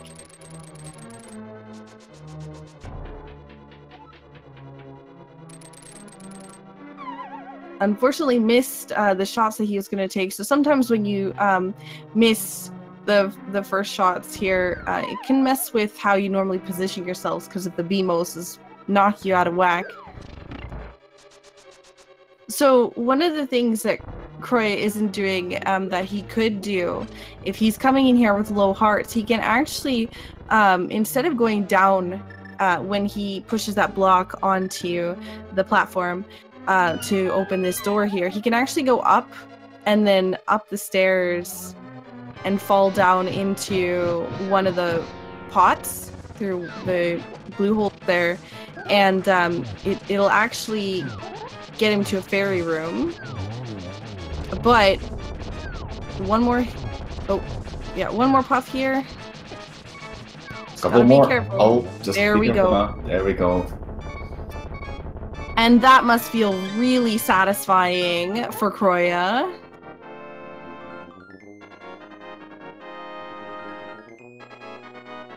So MaltZi heading through the gauntlet here. Having a little bit trouble with these skeletons. Oh, the bow arrow didn't hit there. Just missed a little bit. Yeah, the rooms with all the conveyor belts and then the ice floor and everything else all can be a bit fun when there's BMO statues and everything else in there. So nice shot there with the arrow.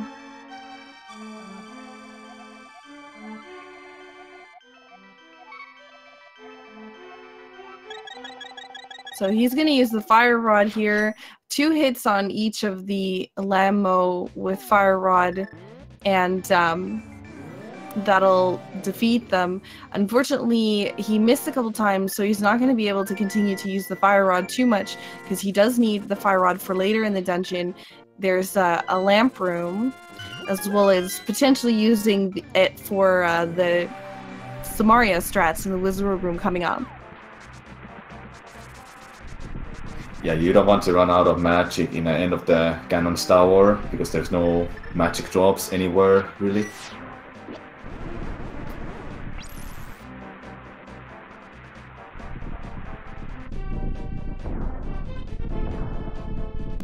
So at this point of the run, should I say that you should definitely give a follow for these runners. They have been giving us a really entertaining show for your entertainment.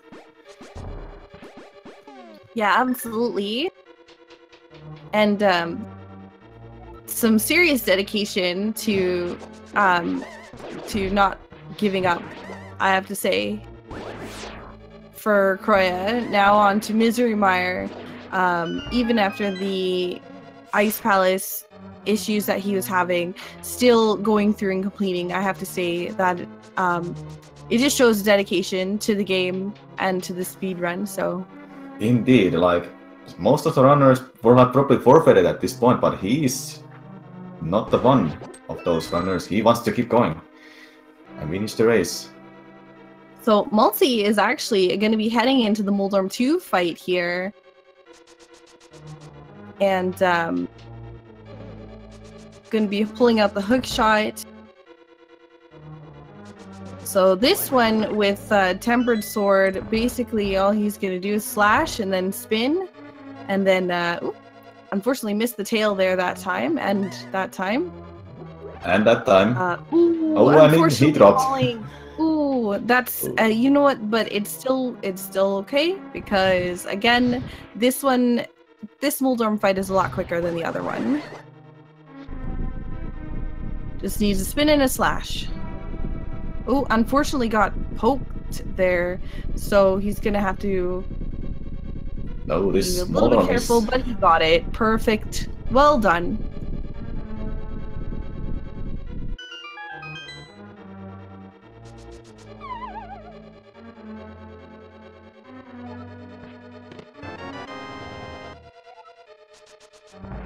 Freezing the mini Hulmasaur with the hook shot, so he will have an easier time to line up for the dashing there.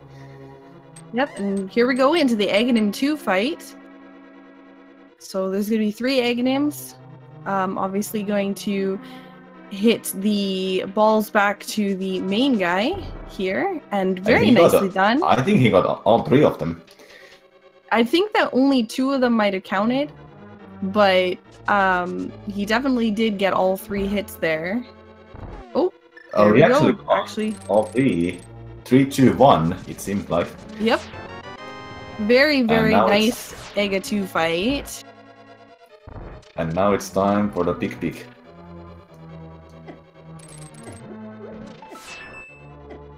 Alright, yep. Off to Ganon. And as Chrouya is going to be heading into the last part of Misery Mire here, heading towards Vitreous. So it'll be interesting to see how Chrouya handles this because he does not have any safeties. Nice spin attack there for MaltZi, so he's gonna be getting to second phase of the bike now. Yep. And it looks like he's going to... It looks like he's going to be able to one-cycle the second phase or as well. So, yeah. Yep. He was tanking the damage there. Yeah, that's another benefit of having the red mail, is being able to just, you know, tank that damage.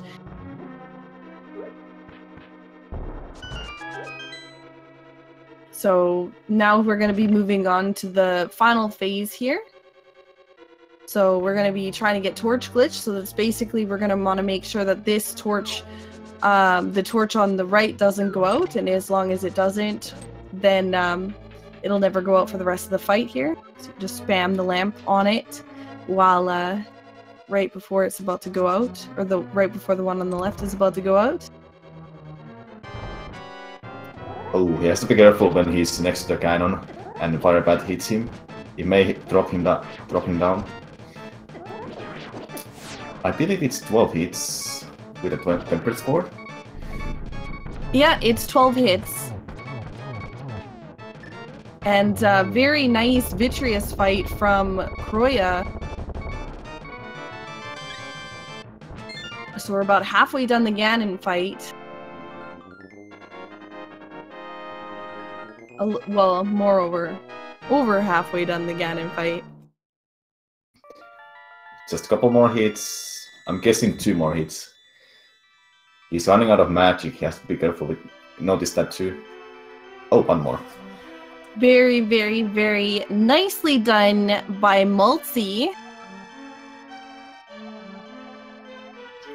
And he will be finishing this race with a time of, I don't know the SRL time, but his timer says 1 hour, 37 minutes and 47 seconds.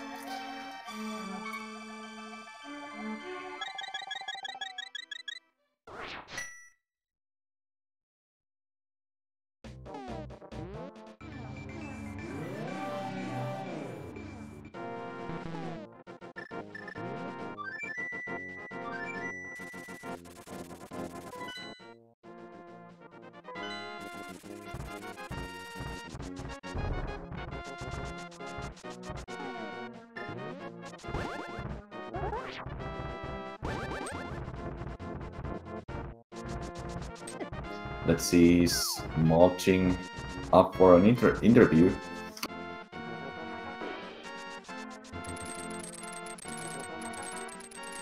So we have Chrouya, who's heading up towards Turtle Rock right now.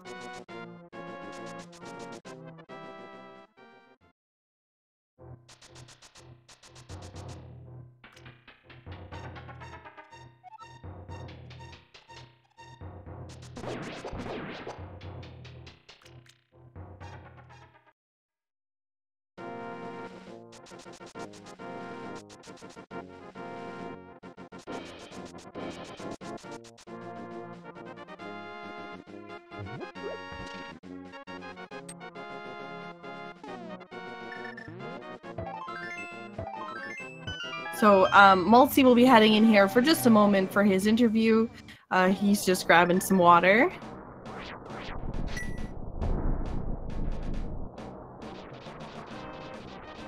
So Chrouya heading into Turtle Rock right now.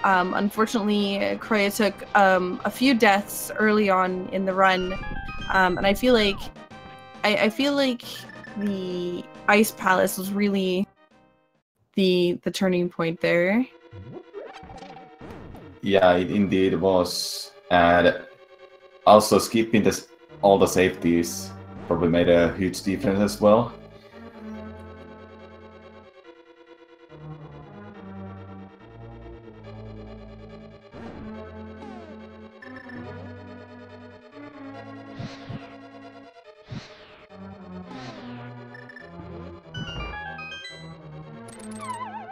So he's going to be heading into the roller room here, and I suspect that he's also going to be using the hook shot for iframes, or he might just try to take a safe through here. Probably missed the stash there, so he didn't get there in time.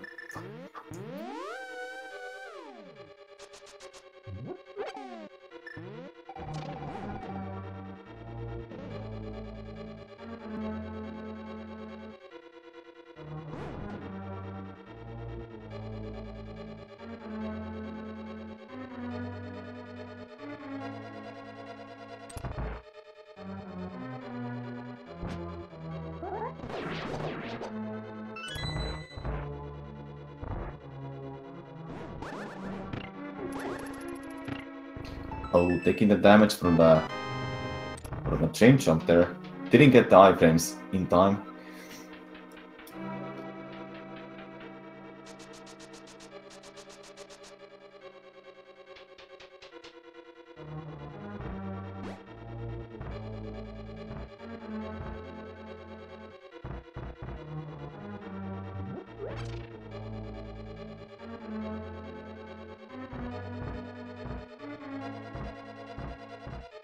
And we have our winner in here, MaltZi. Congratulations! Congratulations, MaltZi.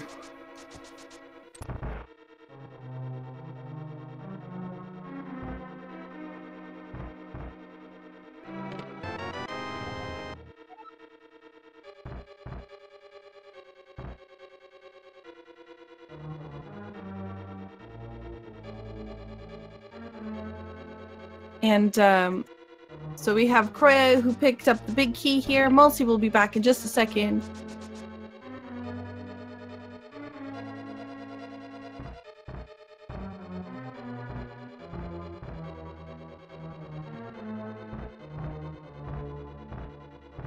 Okay, now it's working. Hello there.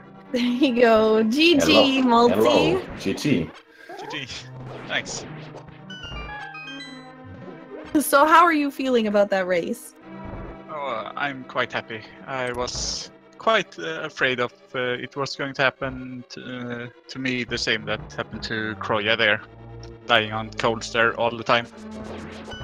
You happened to pick up mushroom and change it to powder, so that safety really was a good pick up there. That's my standard route at the moment. I'm not good enough without it. I tend to take too much damage in the dungeons. Yeah, well, it definitely helped you out. Yeah, going to a boss fight with just like really low amount of hearts is really stressing. It can certainly be, especially on cold stare, because if you die there, it just takes so long to get back. And as I said in the race gaming chat, I practiced cold stare for I think 40 minutes or something before the race, just to be certain I could kill him. It's a good thing to practice before the race to get the feeling for the boss. Some of the bosses you have trouble with. That's my major time loss usually, cold stare. Or rather, you just reset if you fail on that boss. So if I remember correctly, you think you happen to have 5 blue balls for Iconic. What do you think about that? It was not too bad. Like I did a practice run earlier today. I had 10 on that one, so half of it is good. But 10. Yeah, Ugh. I have had 14 once. That was fun. Ew. It's a lot. It's not up to Scrivo's standard, but it's close to it. I think Scrivo said 15, right? I can't remember, but yeah, getting that high is a tad bit annoying because you just lose so much time for no reason except RNG. So, yeah, going for a Oh, no. Did he go through that? Oh, Did he go through no, that he door? didn't. He's all the way back to the beginning of the He's dungeon. all the way back to the beginning of the dungeon. Yeah, he actually had a he was trying to do it the quick strat way, but unfortunately, with the way that Trinex moved, he ended up getting hit with only 3 hearts, and Green Mail unfortunately took the death there. And he's not showing any sign of forwarding at this point. Definitely not. I mean, you're at the point where you're already here. You might as well finish. Yeah, exactly. It's just one of those races for Chrouya team, or one of those runs, I mean. Yeah, can everyone happen. has those days, though. Everyone can have that one race they're not satisfied with at all. Too many deaths, or just everybody has that one at least once. I think in my last tournament race on No Magic Glitches is like a few months ago. I think I had a 30-minute cannon fight. I just couldn't kill him for some reason.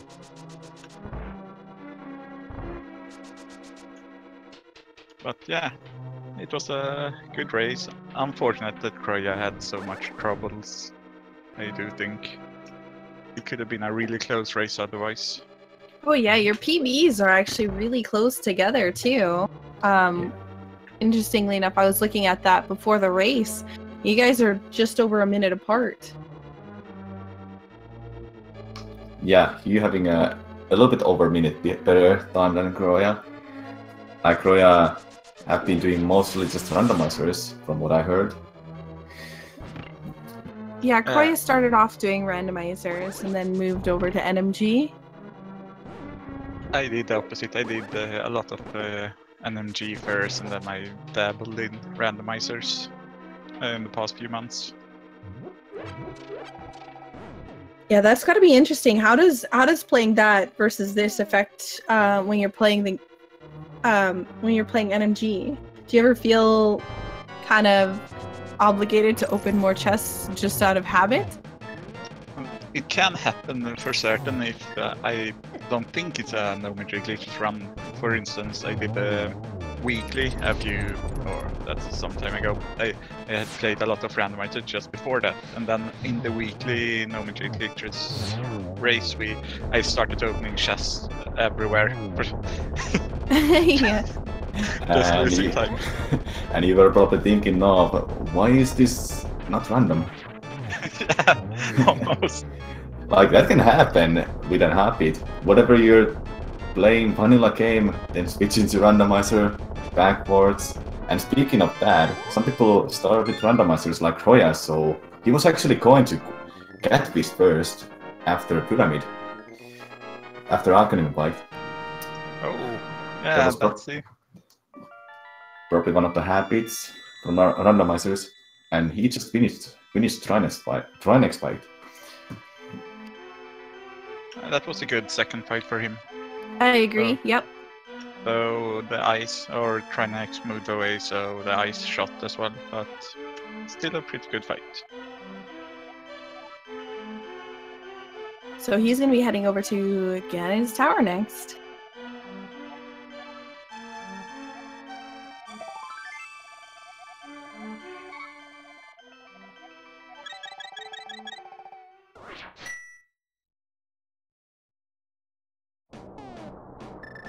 No, but definitely it was a very, very good race.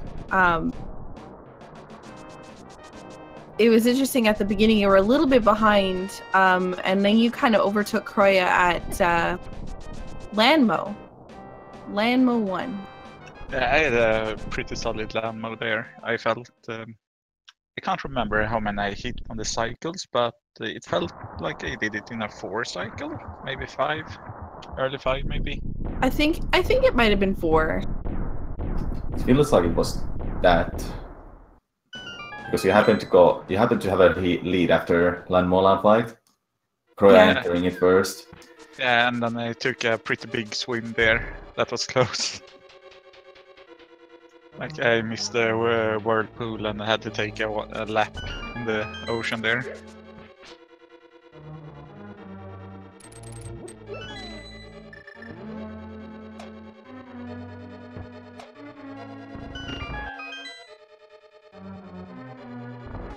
Your Ganon fight was also really solid. 1 cycle for first phase, or 1 and 1. Yeah, I felt that I could take a few hits when I managed to get the first phase done, and he stayed in that pretty good position there. I felt like I could take 2 or 3 hits to get the 12th hit in the second phase as well. Yeah, you wouldn't have been able to do that tanking damage strat without red mail. I take too much damage in Gauntlet still, so I have to do that. Or take the red mail, I feel. Yeah, that's still a pretty like... solid time though. 1:37.47. It's not too bad. It's a pretty good time.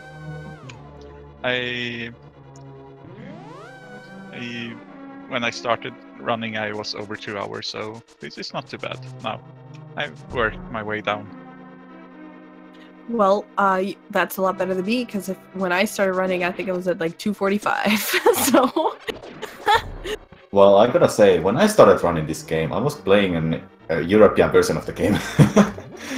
Ooh, so no spin speed. Yes, and it's actually slower because different frame rate. Yeah, EU or PAL. No, it's the E. Is it PAL version? I don't know. PAL version, yeah. Oh, Chrouya tossed the bomb too far there for the first. Oh, he happened to kill that Armos there, so that last Armos is gonna go to Super Saiyan mode. I think that might have been intentional, because I don't think he could set up the quick kill. Yeah, possibly. Picking up the... I think he shot 1 arrow too much there on the bottom one. So, no red mail, no safeties, and he's going up to Gauntlet.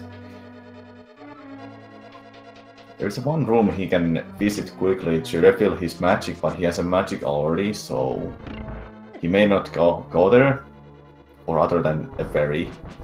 We'll see.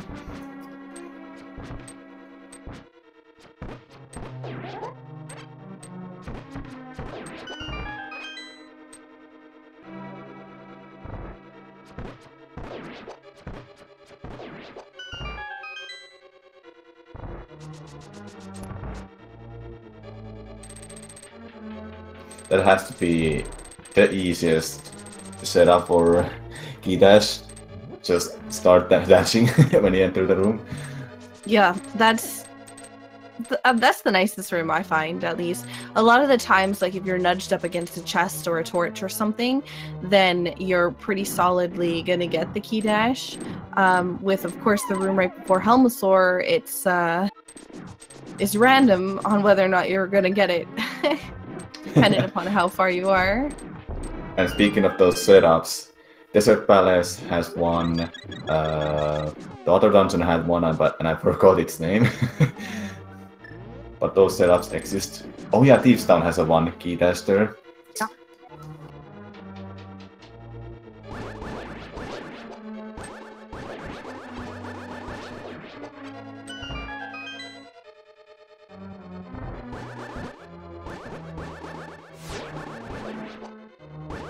So, MaltZi, you've been running the game, I know your bio said you've been running the game for about 5 years.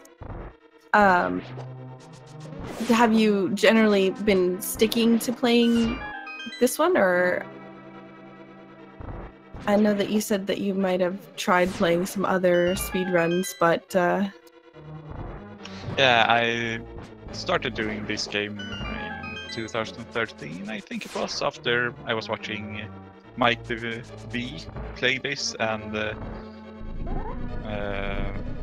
watched Awesome Games Done Quick and was interested in speedrunning after that. And then I started to watch Mike the V, actually. So I watched his runs for a while, and then I thought perhaps I can do some Master Sword runs. That doesn't seem too difficult. So I began there. Then I worked my way up to NMG glitches.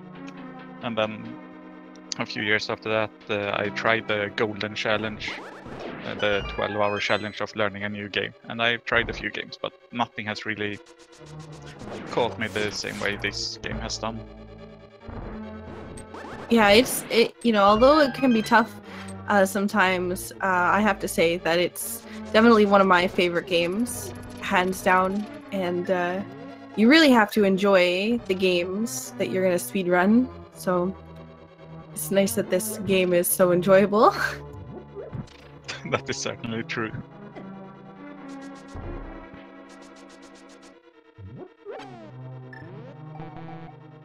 Ooh, Chrouya. Oh, it was just a reveal. We got cheated. Yeah, I was like, wait, what? I thought he just picked up the magic refill. Oh yeah, he was too quick there. I'm a bit behind you since I'm watching the restream of it.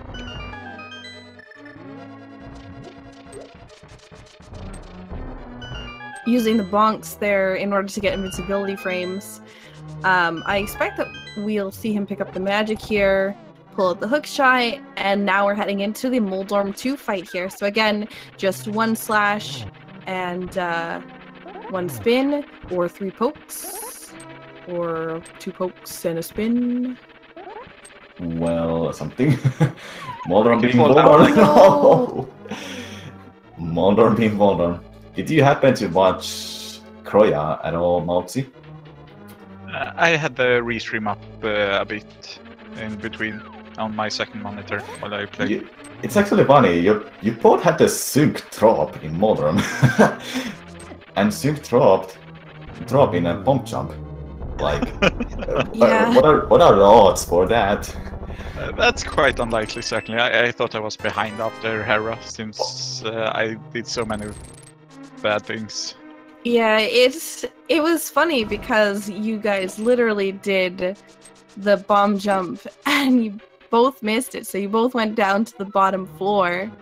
And then when you guys killed Moldorm, I think you might have both fallen at the same time. Yeah, they both at the same time. Then they beat it at the same time. Yeah, it was incredibly interesting.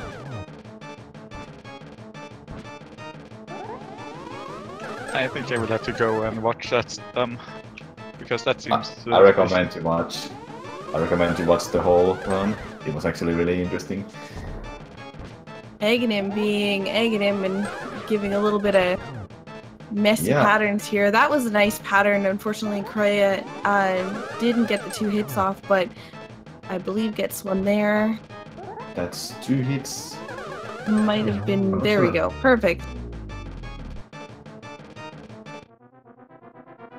And now it's his time to fight the big pig. And he has 7 hearts.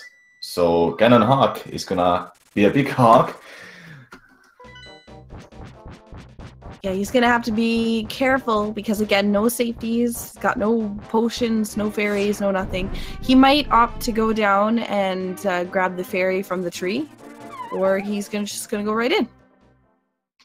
Yeah, that's the only safety he has there. That fairy, but it's you have to go all the way down. If he dies, he spawns with 7 hearts, I think. So this is just a retry, so to speak. If you die, That is an usually do this. That is an interesting spot for cannon spawn. Yeah, normally it only happens there like that when you get hit, but just I guess because the way that he did the like he did technically get hit by the trident, but like his sword did. Oh, that's being 4 hearts damage. That's rough.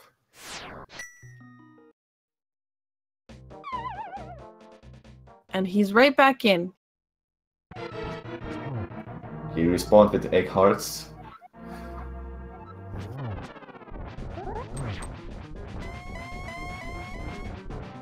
Ah, yeah, 8 heart. He gained 1 life, 1 heart by dying. Good strategy here, I believe. I think he might be on second phase, and he's got the nice setup in the top right corner. This is exactly where you want to be for that. Yeah, that was a good setup for him. Now he's in the third phase.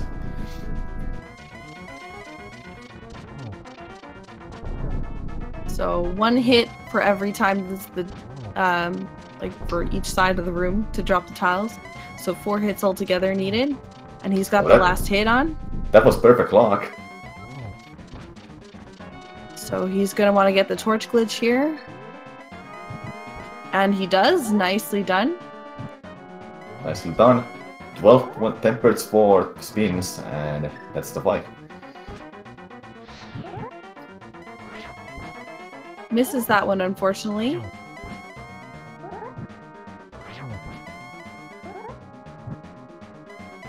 So he's going to set it up so that when Ganon spawns down here, yeah, if you light the torch kind of when he's right at the bottom, it's nice because you can actually get three hits off.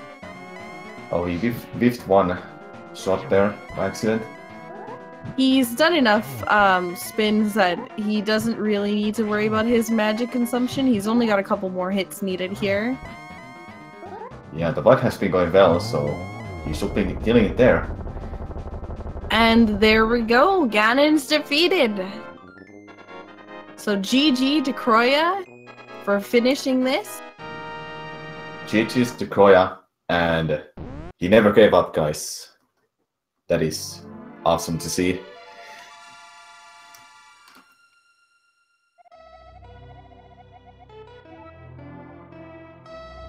He finishes with his timer saying 2 hours, 1 minute and 32 seconds.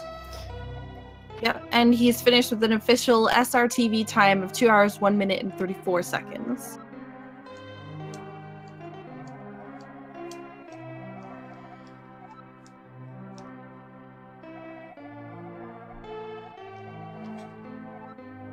So GG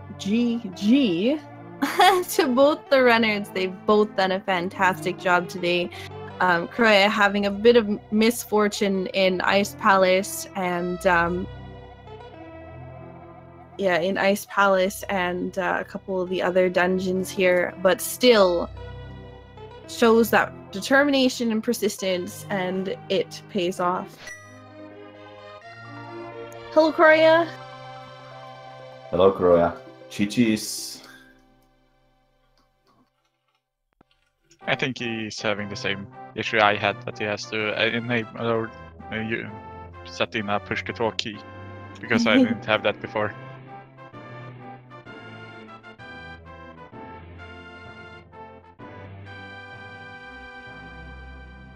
Yeah, like I said, GG to both the runners. Does this work? I guess, yeah, sorry. Yes. Hello, Chrouya. Hello. Hello, How you feeling? The worst I could ever be. That's unfortunate. How I really wanted to go no safety, so I kept to it. You were very determined for doing that. I don't know. Do you usually go no safeties, or did you just... The last week I've been doing no safeties, yeah. Okay. But yeah, so I had like 2 PBs in a row. The last one being the 134, and well, I even beat Cold Stare right before we started. So it's like, oh well. Well, I mean, at that point, it's just, you know, adding salt to injury, because it wasn't going well after Desert anyway. I even walked the wrong way after Aghanim, so yeah, we know. I was we noticed that.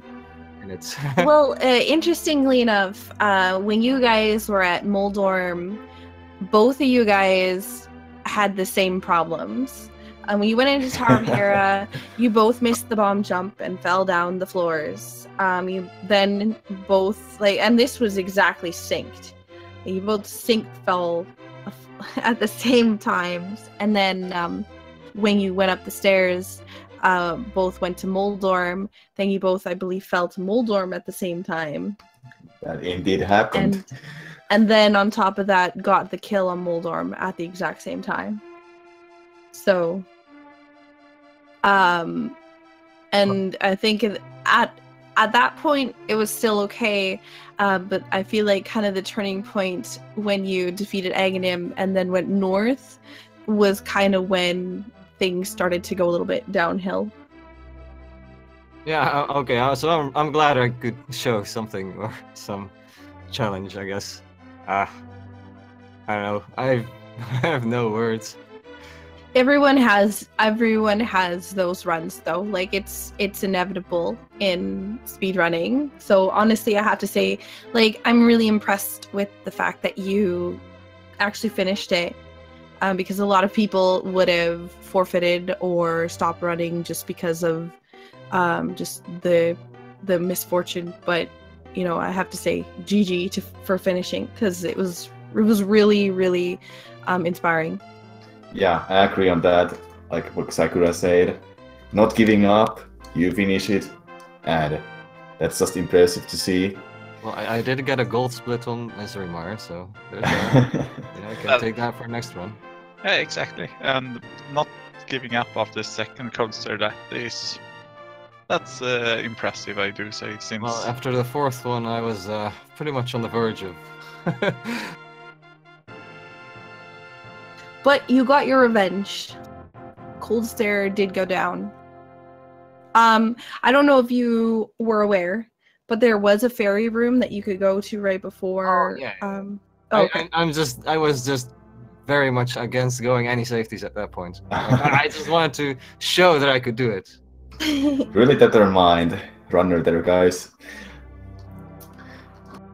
Yeah, no, again, GG to MaltZi for the win, and GG to Chrouya for sticking that out and finishing. Like I said, that's really impressive. Well, thank God I was muted.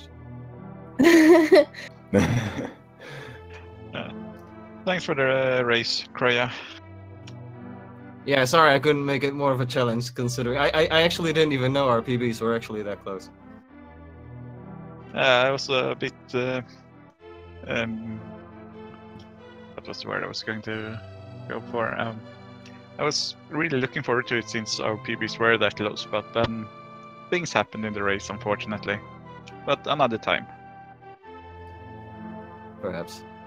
Yeah, I need some time to cool down right now, so thanks for sticking out the whole 20 minutes of me just, I don't know, grudgingly finishing the race. I would say thanks to you for finishing the race. I agree. And at this point, I think on this channel, there's gonna be another race coming up, another matchup, another commentary. Am I correct? Yes, there is another race. It's going to be happening in about 50 minutes on this channel. There's currently another race going on Speed Gaming 3 at the moment. So there's one at 3, there's one at 5, and then I believe there's also one at 8 p.m. tonight. So, actually, there's quite a few going on tonight. So. Yeah, make sure to follow the Speed Gaming channels if you want your link to the pass fix, because there's a lot of NMG coming up today and the next few days, so. And at this point, give a both of the runners a follow. They put a really good show today. Really awesome. And also give a follow to my commentary partner, Sakura to Tsubasa. And my commentator partner, Samurai Man, thanks so much for commentating with me. Super appreciated. And again, thanks to both of our runners for putting on this amazing race. It's really, really appreciated. And with that, we will be signing off. So I'll see you guys in the next NMG race. Thank you guys. See ya later.